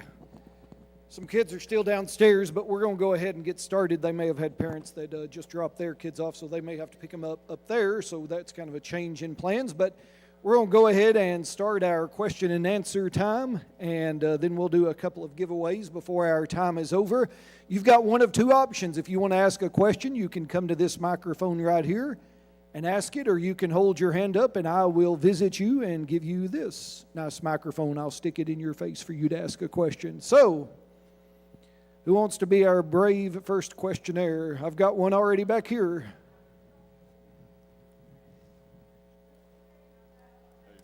How you doing, brother? I just wanted to say, all my life I've heard that these existed millions and millions of years ago. I've heard that all my life, and that's been disproven today. Obviously, I've learned a lot of things today that I didn't know before. So very informative. Great. Yes, sir. Thank you for that. One question, Jeff. I'll prime the pump while you're getting ready. Someone asked me, were dinosaurs cold-blooded or warm-blooded or both? Yeah, so you're going to have to go talk to well, there's a debate over all that, let me tell you. And I haven't seen them really. Seems like it changes every year. So I think we're just going to have to wait on the answer on that. It might depend on the actual group. See, creationists think that there are, I forget what the latest number is. So you got to keep in mind that the biblical perspective would say that God created kinds, which is not the same thing as species. So when you look in Genesis 1, you see that term kind used, which we think is something more like the genus or family level. And within that, there's a lot of variety that now we see, like among the dogs, your wolves, coyotes, jackals, foxes, dingoes, and your domestics are all probably part of the single dog kind, which was represented by just a couple of individuals on the ark. Similarly, in the dinosaurs, there's probably, I think it's somewhere around 30 different kinds, they would say. And some of them there's a lot of diversity within those kinds, and there's probably a big distinction between the dinosaurs themselves as to which were what kind of a creature. I did actually have some questions already come in, Alan. I don't know if we want to do these at the end or not. Someone asked, if you only had a short discussion with, say, a skeptic, what argument would you present to prove creation? And I've been thinking about that. I think it depends on the day as part of it, and it depends on kind of who it is that I'm talking to as to what I would use. But I'll give as an example, though. I was doing a seminar in Jacksonville with some other creation scientists and the atheists from the local university, Jacksonville State. The Atheist Society or whatever came up, and I got into a discussion with their leader afterwards, and I made the point to him about just this life coming from non-life, and how do you do that? And when I squeezed him on it, that there is no empirical evidence that you can get life from non-life, that there's no lab has been able to do it. It's all very theoretical. It's just so stories, but no actual evidence. And whenever I squeezed him on that and forced him to acknowledge it, it was a huge revelation to him, because he had to realize that because I pressed him, I said, so there's no evidence that life can come from non-life. It's never happened in a laboratory, correct? And he's like, well, yeah. And I said, and yet you believe in it anyway. That was a huge moment for him, because he thought creationists have a blind faith. And what I showed is it's not, it's the opposite. To be a naturalist, you have to believe in something for which there is no evidence. I would argue there's no such thing as a pure naturalist, a person who just believes only in nature with no supernature. There's no such thing, because everybody has to believe something unnatural has happened. Okay, you have to get matter and energy. Either it has to exist forever, which violates the second law of thermodynamics, or it has to pop into existence, which violates the first law of thermodynamics. So where do they get it from? You know what they say? The laws of science break down in order to get the universe at the beginning of the Big Bang. What that means is it's not a natural origin. The laws of physics don't apply. So there's no such thing as a pure naturalist. Everybody is a supernaturalist. The question is, which supernatural model is actually pointed at by the evidence? That's the question. And the biblical creation model is the only one that actually fits with the evidence and is demanded by it. Anyway, so today I would say go with life from non-life as being the argument. Another day it might be the origin of matter and energy or the laws of science. Okay, another question. Somebody asked, why is the education system bent on promoting evolution? I actually have an entire session in my evolution seminar. I got a 7-session evolution seminar where I systematically go through the alleged evidences of evolution and dismantle naturalism using science. And the final session is, okay, now then why are there so many people that are still atheists and evolutionists? What's going on there? And I think the Bible answers that. And one powerful passage that does is 2 Timothy 4, 3 through 4. The time will come when they will not endure sound doctrine, but according to their own desires, because they have itching ears, they will heap up for themselves teachers, fill in that word with professors, and turn their ears away from the truth and be turned aside to fables. I think that's what we see going on. This is the creation evolution debate is not about the evidence. The evidence is clearly in favor of our position.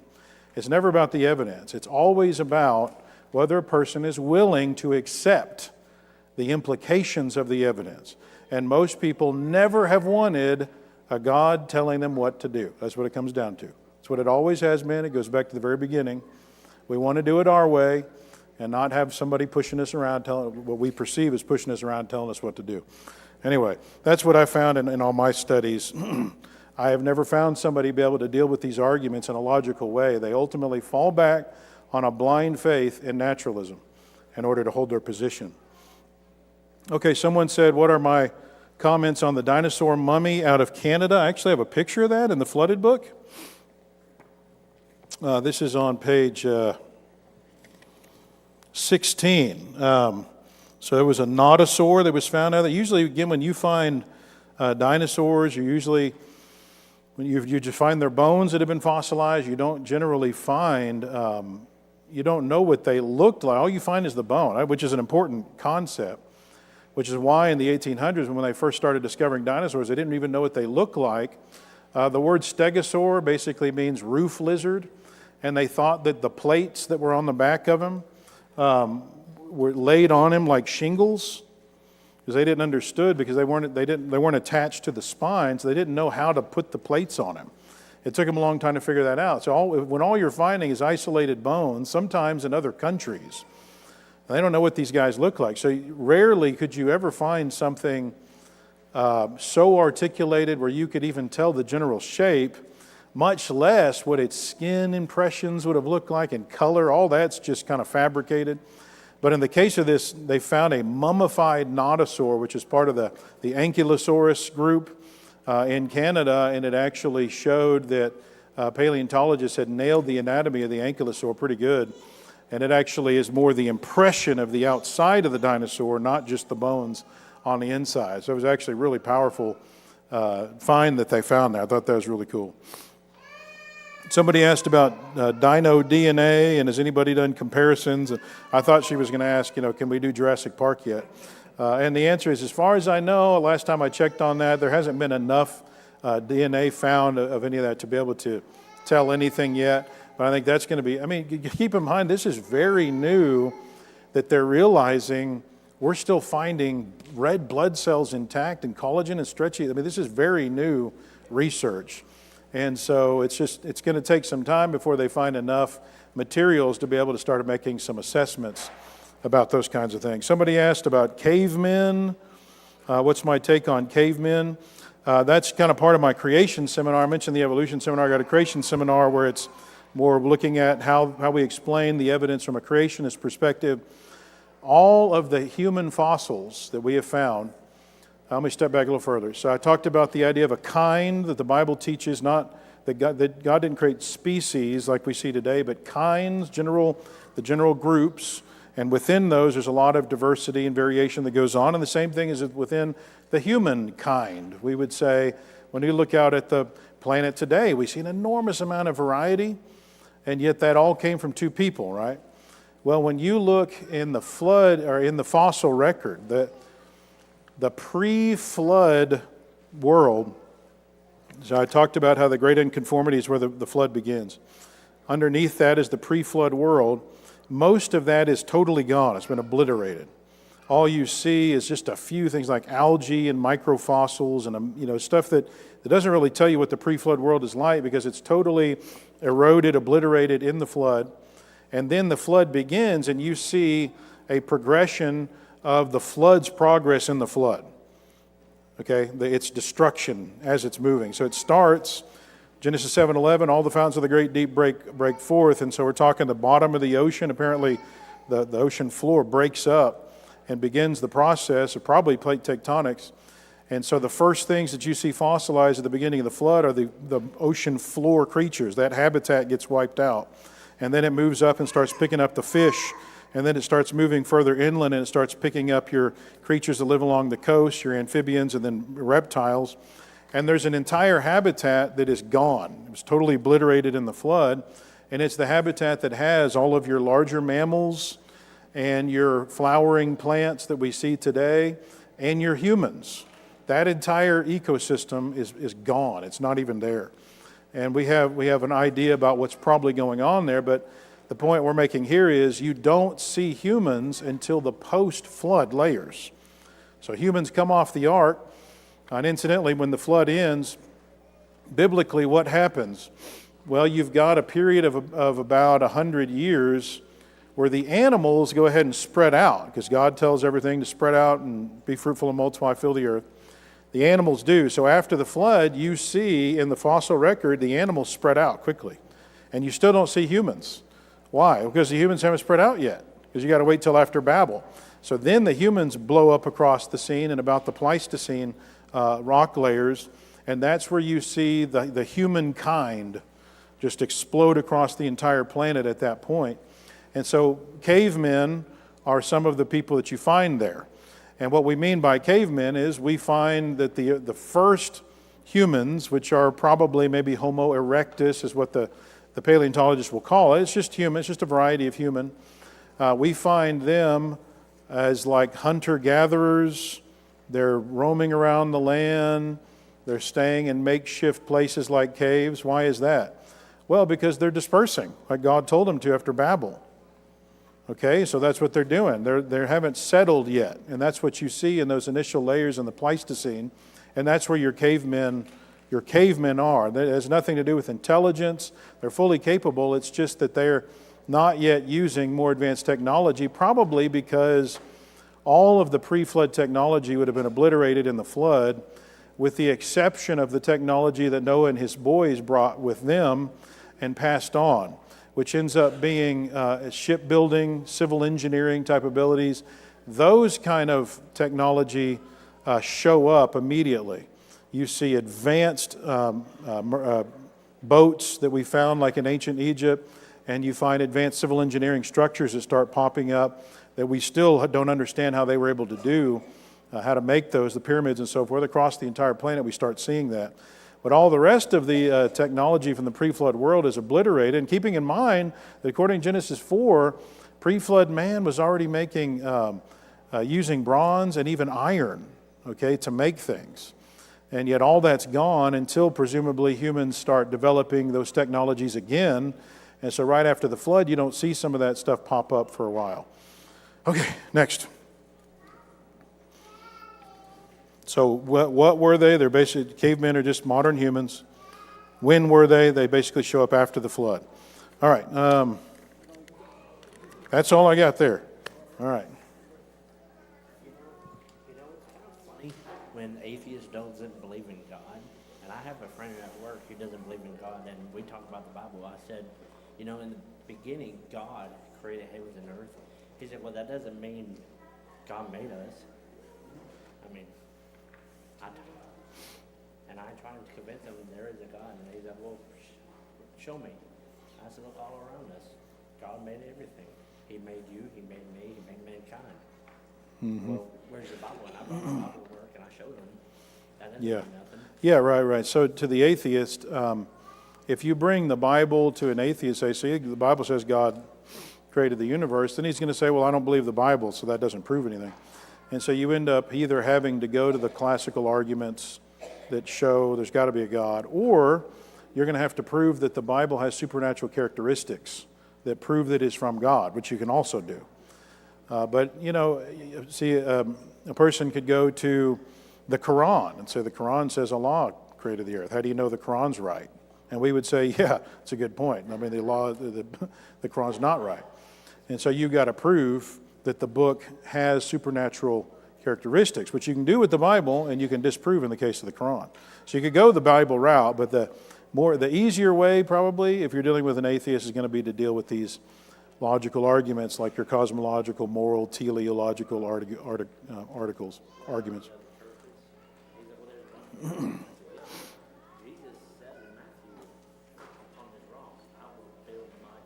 Mm-hmm. Right, right. Yeah. My understanding on some of these archaeological digs that we do, that there will be places where we intentionally do not excavate, or that we do not do a lot of research into, just to allow for maybe a control or something for when technology catches up. We'll go back and look at that and see what else we can find. My understanding is that this sometimes creates more of a snapshot or a piece of the puzzle versus the entire puzzle itself, or you know, a snapshot versus an actual movie of what's going on. Is that an accurate understanding on what we see in some situations like that? With regard to like why we would look for fossils in a certain place versus not? So if you have an archaeological dig, you're looking at maybe 100 square foot area, okay, versus 1,000 square foot area. In some cases, the information that you gather in that spot that you're looking at may not tell you the entire story of what's happening in overall. Well, that's definitely the case, okay. But, you know, we're not looking at everything. Sometimes we make false assumptions based Oh, on what okay. we see in that spot. Yeah, that's definitely the case, and that goes with archaeological artifacts or fossil artifacts. It's all a snapshot that's imperfect.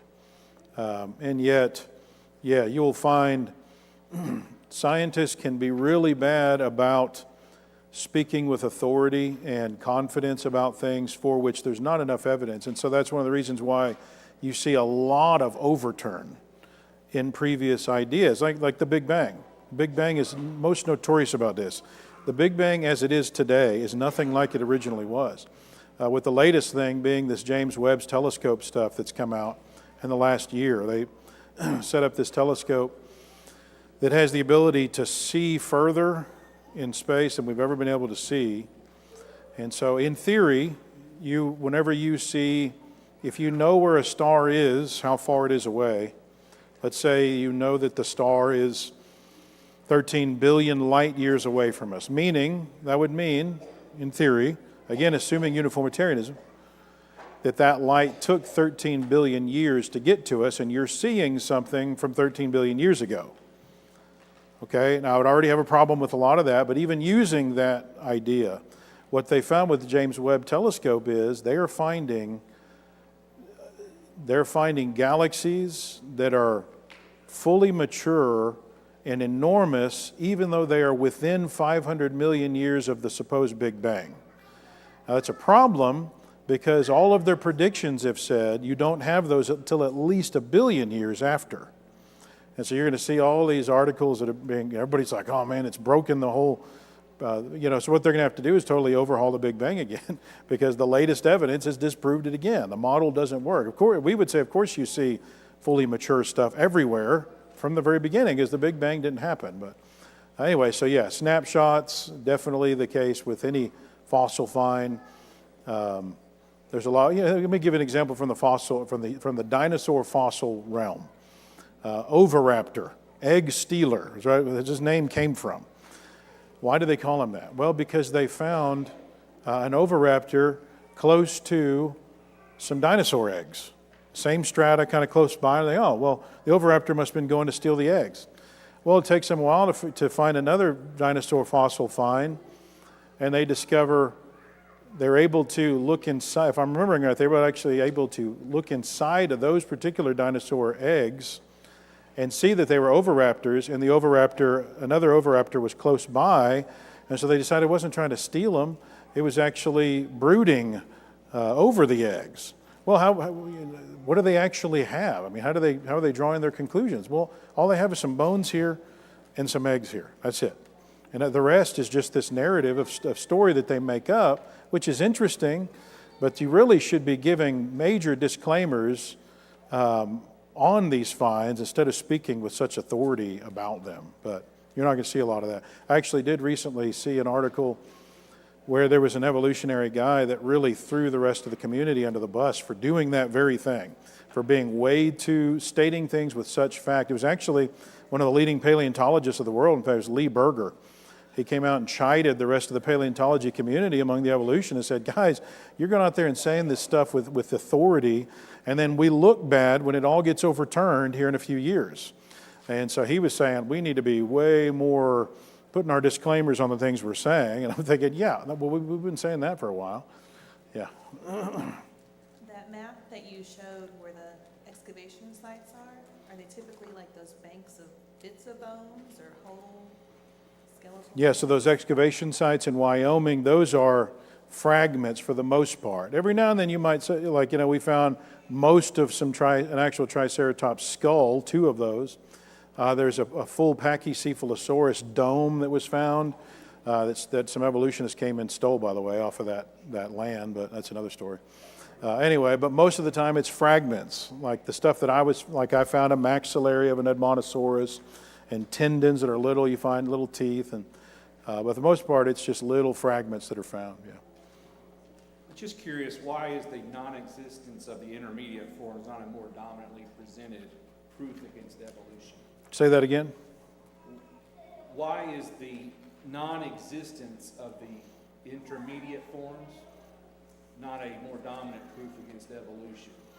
So why is so evolution would predict that there should be, if this turned into this, that there would be all these intermediate forms, transitional fossils, missing links. Why is that not a bigger argument used? I would say it is a big argument used if it's somebody that knows the fossil record. I would argue the fossil record, the more I've studied that, the more I'm convinced it's the strongest argument against evolution. And what amazes me about that is I'll run across evolutionists that clearly don't know what they're talking about, that'll say, like I've ran across this chart that says, it had a bunch of pictures of the hominid fossils, and it said, we have the fossils, we win.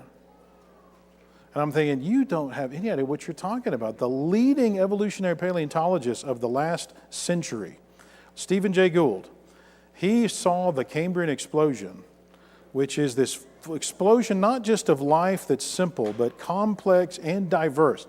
See, if evolution is true, when fossils first show up on the planet, they should be simple, and you'll see diversity of that simple form before you see what's called disparity. Disparity is when when the creature gets changed enough where you start seeing different types of structures that are very different. Okay? So that's what you would expect. Well, what Stephen Jay Gould came out acknowledging in the Cambrian explosion, you have not just diversity, you have disparity right off the bat. It totally refutes evolution. Extremely complex, very diverse, has great disparity, and that is endemic of the entire fossil record, he says. There's 3 main traits of the fossil record. Abrupt appearance, which means the creatures show up fully formed and functional, and they're already complex, they have no evolutionary history. That's what abrupt appearance is, according to the evolutionists. Abrupt appearance, stasis, meaning the creature shows up and it stays the same. It doesn't evolve. And then extinction, it disappears.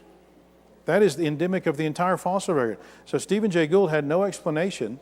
He spent his life trying to find an explanation and died not having found one. And the reason I know that is because Kurt Wise, who's the Harvard paleontologist that I study with, he was one of Stephen Jay Gould's students, and they talked about it all the time. Like Stephen Jay Gould, this was a major problem to him, and he could not come up with a solution. He developed what's called punctuated equilibrium. He basically said Darwin was wrong. We don't see in the fossil record a gradual evolution of creatures. Instead, you see these traits: abrupt appearance, stasis, disappearance, extinction. And so he said the only way to try to explain this from an evolutionary perspective is to say evolution doesn't really happen, and all of a sudden there's a flurry of rapid evolution that causes things to change really fast, and then it stops again. Because that's the only way to explain how you can have this creature and it somehow become this, and there's no evidence that it did. So there's no evidence for what he said, but he's trying to figure out a way to explain how evolution could be true and it matched the fossil record, which you can't do. It's one of the strongest arguments for creation is the fossil record. So yeah, I think transitional fossils, that's a big point to make. And really it's worse than we really typically would say, because you got to have transitional fossils, not just the humans, but every other species on the planet. I could talk more about this. By the way, transitional fossils, you know what we tend to talk about when we talk about transitional fossils? We talk about the vertebrates, okay, backbone creatures. That's like 0.001% of the fossil record. You know what most of the fossil record is? It's the invertebrates, and nobody even talks about a single transitional fossil among the invertebrates. And if evolution is true, that's where it should be found. And nobody even talks about that. I mean, evolution is totally falsified by the fossil record. Yeah. When you showed us the cave painting and the carving on the stone pillar, they were of dinosaurs that only would dwell on land. So does that mean that you could infer that marine and aerial dinosaurs at that point in time would go on extinct? So say that again now. So you're saying the physical evidences that we've found for humans seeing these creatures in the past don't depict the flying and marine? Is that what you're saying? I would say that actually a ton of the stories and actual depictions have flying and marine reptile creatures existing a lot further after, just a few hundred years of the flood. So you see all three of them continuing. In fact, some of our legends of the marine creatures, you probably can state some of them. Your Kraken type stuff, and some of that could go back to encounters with Leviathan in the past. And you see a lot more of I would say you see some of the stories of the types of creatures sequestered to different parts of the earth. And it could be that tells you where those creatures went after the flood, that certain areas you had more of the pterosaurs, like in China, whereas you had more some of the marine creatures in other places of the earth, that sort of thing. You do see the land creatures. I see a lot of those over here, a lot of the stories and artifacts, Mexico, South America, and western U.S. too, on the land dinosaurs. But Jeff, would you discuss the artifacts from China, the sandstones where the dinosaurs appear to have feathers? That's something I don't think was addressed. Okay. So what? I didn't actually bring that up. What about the feathered dinosaur question? That is a big debate among the creation scientists, as you probably are aware. And what the last. Where was I at? I think it was the International Conference on Creationism a few years ago. There was a pretty good presentation where a creation paleontologist, he did an analysis of those and feels that the feathered dinosaurs are a separate group that are distinct from the other dinosaurs. He thinks there really are what appear to be feathered dinosaurs that were just kind of their own variety. But others would say, it's not really fully substantiated that those are feathers. And I'm not really sure. And the reason I don't particularly care is if one of the things we're supposed to do in studying the earth from a creation perspective, we're supposed to learn something about who God is. And what do I learn about God through biology? What I learn is God is a God of variety. Oh man,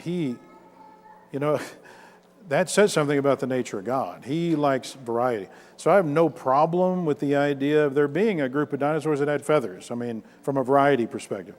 but I would want to have it really substantiated, proven to me. And it doesn't mean that they turned into birds, right? I do want to make sure that, because the Bible makes it clear, God made the birds on day 5. In fact, they're before the dinosaurs, not the opposite. But that doesn't mean that there aren't some dinosaurs that could have some feather-like features. I don't necessarily have a problem with that. Yeah. Now, I've been wondering, how did scientists figure out dinosaurs went extinct 65 million years ago? How did they figure out dinosaurs went extinct 65 million years ago? That's a good question. And what they would say is they are found in rock layers that are radiometric dated as being 65 to 66 million. Or at least that's the line above which they disappear. So if you look at that place on the earth, which you can't see it everywhere, but you do see it out in Wyoming, you can see it in Texas. There's places in the U.S. where the post-flood sediment has been eroded away, where you can see that line. You can get into those rocks. That's where you find the dinosaurs. If you're able to date a rock in that layer, it'll say 65, 66 million years ago a lot of times. And so they would say, well, that's when they died out. The problem is the dating methods are based on bad assumptions, which can be shown to be terrible assumptions. They don't hold. And so what we would say is that's just the end of the flood. They're dying out at the end of the flood in those rock layers. Good question.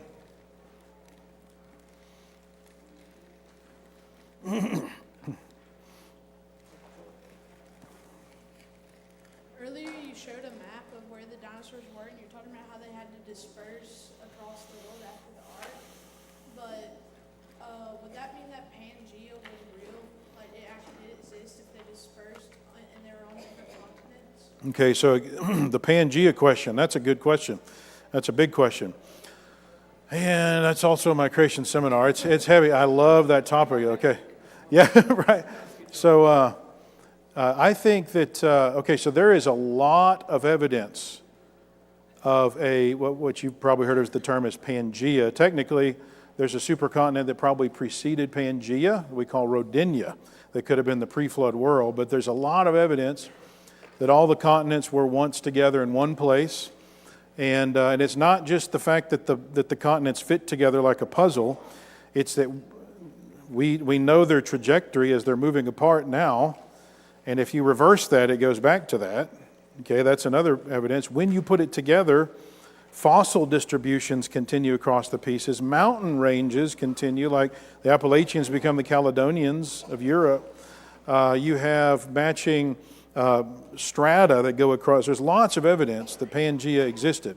The question is always, how do you explain that from a biblical perspective? What we would say is, it may be being alluded to in Genesis 1:7, by the way, where God, He gathers all the water together into one place. Well, what would that imply about the land?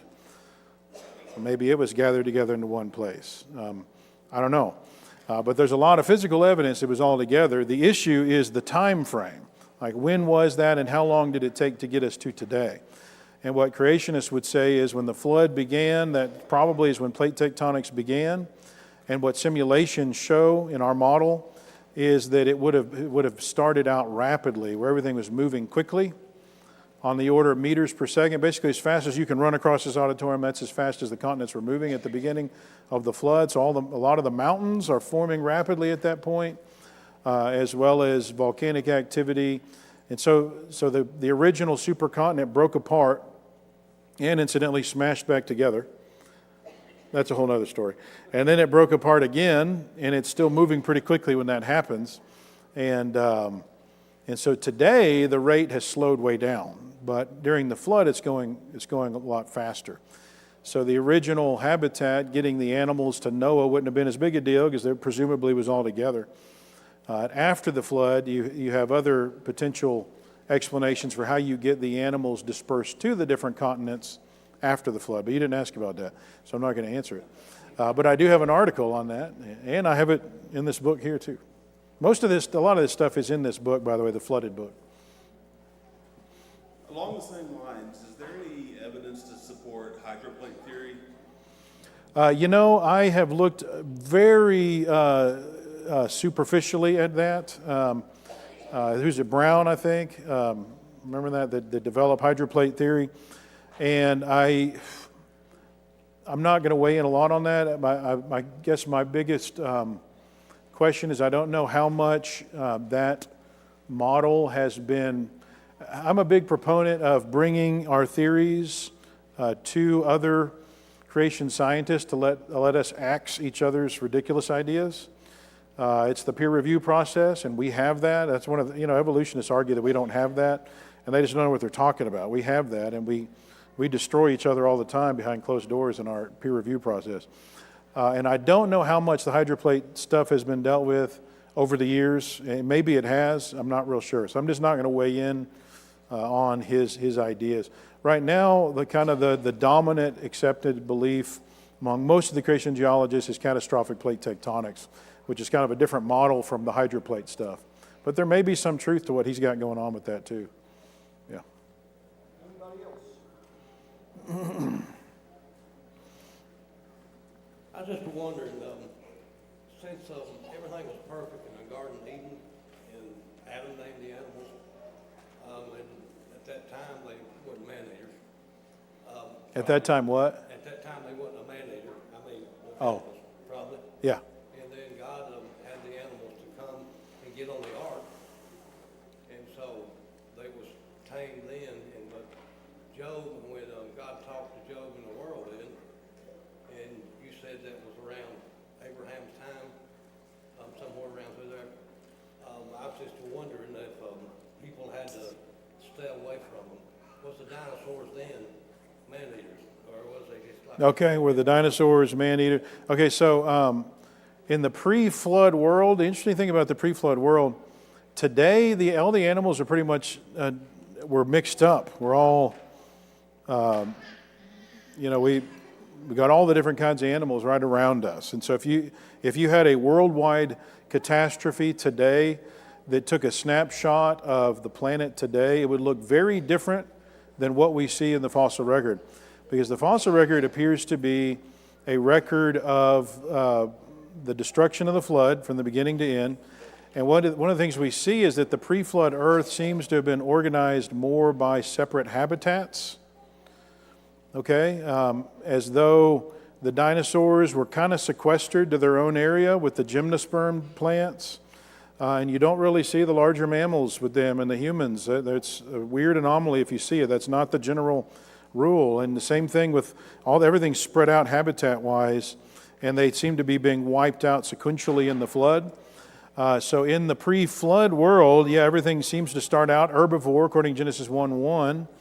But by the time of the flood, that has changed. And the reason we know that is because we find in the flood layers, we find carnivory already going on. Like we have a mammal, and I actually have a picture of that in this book too. We have a medium-sized mammal with a Psittacosaurus dinosaur in its stomach. And so we've got carnivory going on. We see evidence that the T-Rex has been chomping and eating on other stuff. And so that's already going on by the time of the flood. And then after the flood, now humans are authorized to have a carnivorous diet, although they could have already been eating meat before that because they weren't obeying God about anything else. So they may have been already eating, but you do see that interesting statement made after the flood where God says that there's going to be fear of the humans by the animals. There's a shift there going on. And does that have to do with the nature of the post-flood world? I mean, the post-flood world is a totally different place now from the pre-flood world. Everything's different. But there seemed to have been a shift going on in the flood itself. So, interesting question. Earlier you had mentioned that there were more delicate plants found across multiple strata. How would those have survived the flood and the opening of the deep? Okay, so how do more delicate things survive? Whenever you bring up the opening of the deep, so Genesis 7:11, that's more in the ocean. And so the question is going to be, how do you get any kind of delicate fossil, really in any kind of fossilization process? Usually what's going to have to happen is, sometimes it may be a mudslide that could explain it, where you've got a creature or a plant in this big mudslide, and it just, for whatever reason, has not torn up as it's moving, depending upon its velocity. And some mudslides are moving fast. Like, we got evidence that the mudslides that end up forming the rock layers of the Grand Canyon are moving fast. And so I wouldn't expect there to be maybe as many delicate features out there. But in some cases, you would have had, the processes would have been slower, which would have allowed for you to capture more delicate plants and animals. And I could envision that. You know, it's pretty amazing, some of the delicate things that we find fossilized. It's pretty amazing. It doesn't work in the uniformitarian mindset for sure. Is it possible for dinosaurs to still be alive today? Is it possible for dinosaurs to still be alive today? Don't we always want to know that answer, right? I think it's more likely that a marine reptile, one of those would be alive for a couple reasons. Number one, we find what are called living fossils. A living fossil is a creature that is in the fossil record and then it disappears and is presumably extinct because we don't see it in any fossil form above that for millions of years, like the coelacanth is a big one, but there's a ton of other examples. And then all of a sudden they find it alive today. Okay, like the coelacanth, but others too, where it's this creature that was in the fossil record and it never did evolve, it didn't change, and it just shows up. And we just have to be in the right place and the right time to catch it. And we are still finding tons and tons of new marine species in the ocean that we didn't know exist, especially the more we're able to get down deep enough to study what's going on deep. And so I think it's more likely that there could be stuff down there that we don't know about, marine, even reptilian type creatures for all we know, especially in the deep sea trenches that are formed because of the flood. There could be stuff down there. Now, land-dwelling dinosaurs is a lot less likely because we've so filled up the planet. Now you're having to hope that there's something out in the Amazon or something, and you'll hear interesting reports about that, but nobody can verify it. Right? And it's like, oh man, look at this. This looks kind of a silhouette of a dinosaur. And it's like, actually, that was my mom going and getting dinner the other day. And nobody proves it, right? But in the case of the marine reptiles, I could see that.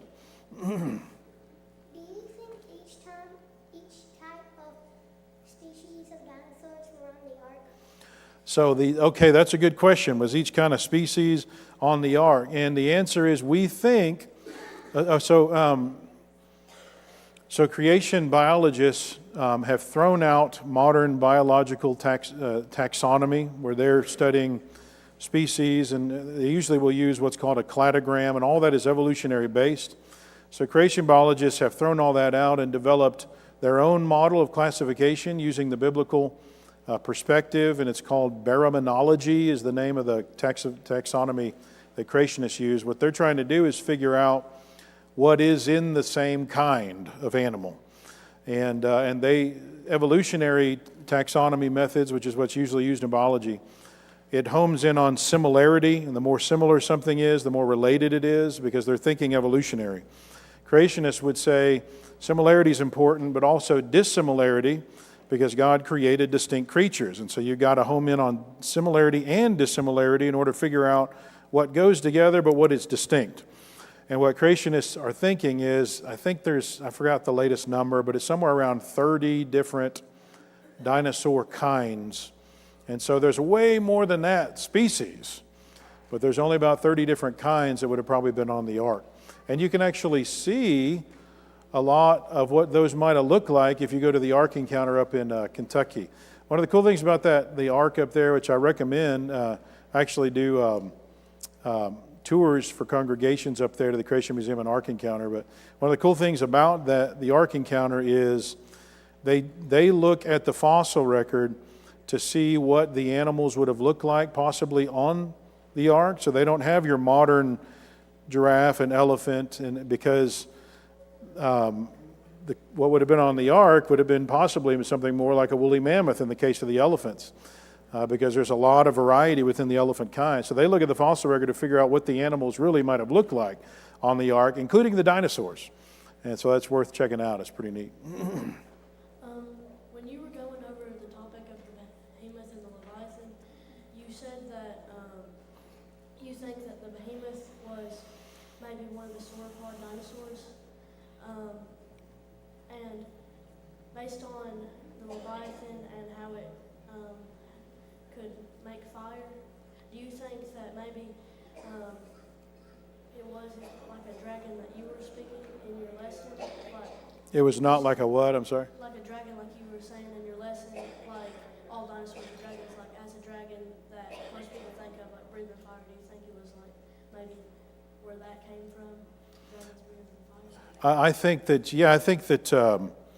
the legends of dragons breathing fire, I think that fits with the description of Leviathan in Job 41. I don't think that means every dinosaur would have been able to breathe fire. But the word dragon does seem to be referring to all of the dinosaurs and the marine and flying reptiles. It just seems to be, when you look at historically, the description of the dragons, it's very diverse. Sometimes they're flying, sometimes they're swimming, sometimes they're just on land, but the commonality is that they're reptilian. And some of them could breathe fire.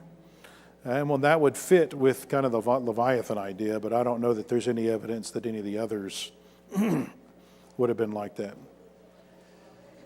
Anybody else? I think that's all. Brother Jeff will be happy to assist you. I'm speaking for him now once we get done, but we do need to wrap up. We're going to give away a couple of more things. Brother Jeff, thank you for being here again. Appreciate that. We do encourage you to visit his little table out there. There's both some freebies as well as some other things.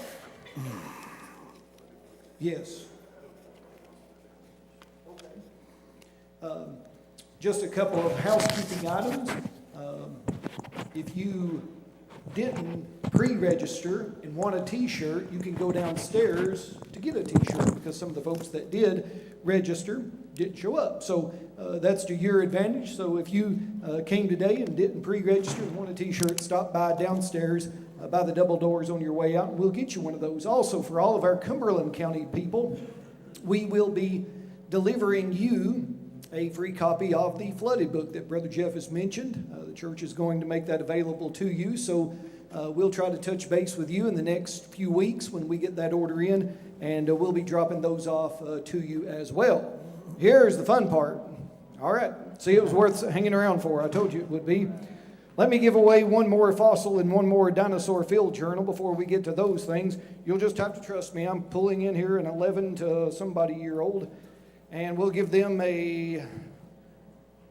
what will I give them? I'll give them a dinosaur field journal to Cadence Rector. Is Cadence still here? We know Cadence. You have to be present to win. This may take a while. A lot of folks have done left. All right. What about McKenna Hassler? She was right there. There's her father. We'll give it to her father. Well, he didn't even listen when I said that. It's to McKenna. There you go. All right. And our how many ever olds, 15 to 18-year-olds, you get a real fossil, not real fossil, whatever you want to say, to Tyler No Name from Rockwood. Tyler, without a last name, are you here? You could just say you could, and I wouldn't know the difference, but okay. So you're not. Let's try Vix with No Name from Rockwood. That must be his sister. Guess not. Okay. I'm fixing to call my own name. Tesla. That's a car, but it's also somebody from Crossville. She's 15. She's not present. She drove off. That's a little bit of a pun for you. All right. How about Dakota from Jamestown? All right. If you're 15 to 18 and you're here and you want a fossil, all right, we just gave that away. Mr. Roberts, good job. Yeah. I would throw it at you, but that would hurt. All right, now for the three fun guys that are going to get to go home with somebody. Miss Tracy's doing a good job mixing them up. She's going to pull one out of the hat, or out of the box, bucket, whatever it is. The very bottom, the lucky winner is Silas Anderson. I know Silas Anderson, but I bet he's already left too. Bummer. All right. Jeriah Potter. She left too. Next time we'll do this at the start, I guess. Shiloh Bohannon. Hey, we knew she was here.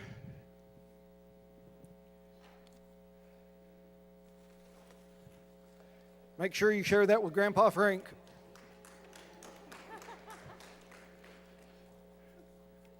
And we know this guy, if he's still here, Titus McCoy. Titus took off too. Oh, well. What about Leslie Atkinson? Nope. Okay. Ivy Roberts. Ivy. She was right back there, but she's gone too. We're about to start handing them out once again. Skylar Mansell. Yeah, not that Skylar. Different Skylar. Oh, there we go. All right. Give her a dinosaur. Yeah, Skylar to Skylar. Both Skylars. Good job. Yep. One more dinosaur. Marcus Vaughn. Marcus Vaughn. Are you here, Marcus Vaughn? Oh, over there. Way over there. Oh, not supposed to lie. All right. Yeah. Oakley Vance. Oakley? Nope. John, without a last name. I would give out your telephone number, but you probably wouldn't want me to. Yeah, that's John too, but he gets to keep his own dinosaur. Nope. All right. Grace Mays. Grace, are you here? Here? Nope. All right. Delilah. She's bad for Samson, I hear, but no. Okay. Preacher Hume, yeah, we're running out of. Kadrian Davenport. Kadrian was here. She leave too? Well, shouldn't leave. Dylan Roberts.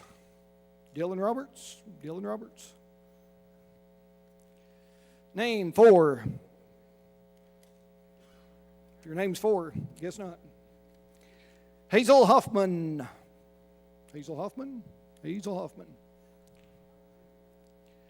Leighton Hunt. Yeah, she didn't get to come. Okay. Give it to Grandpa Jeff. No. Jedediah Rogers. Jedediah? All right. We can give off the last dinosaur. Yay. Yeah, he's about as big as you are. For all of you who stuck it out and stayed the entire time, thank you. We appreciate that very much.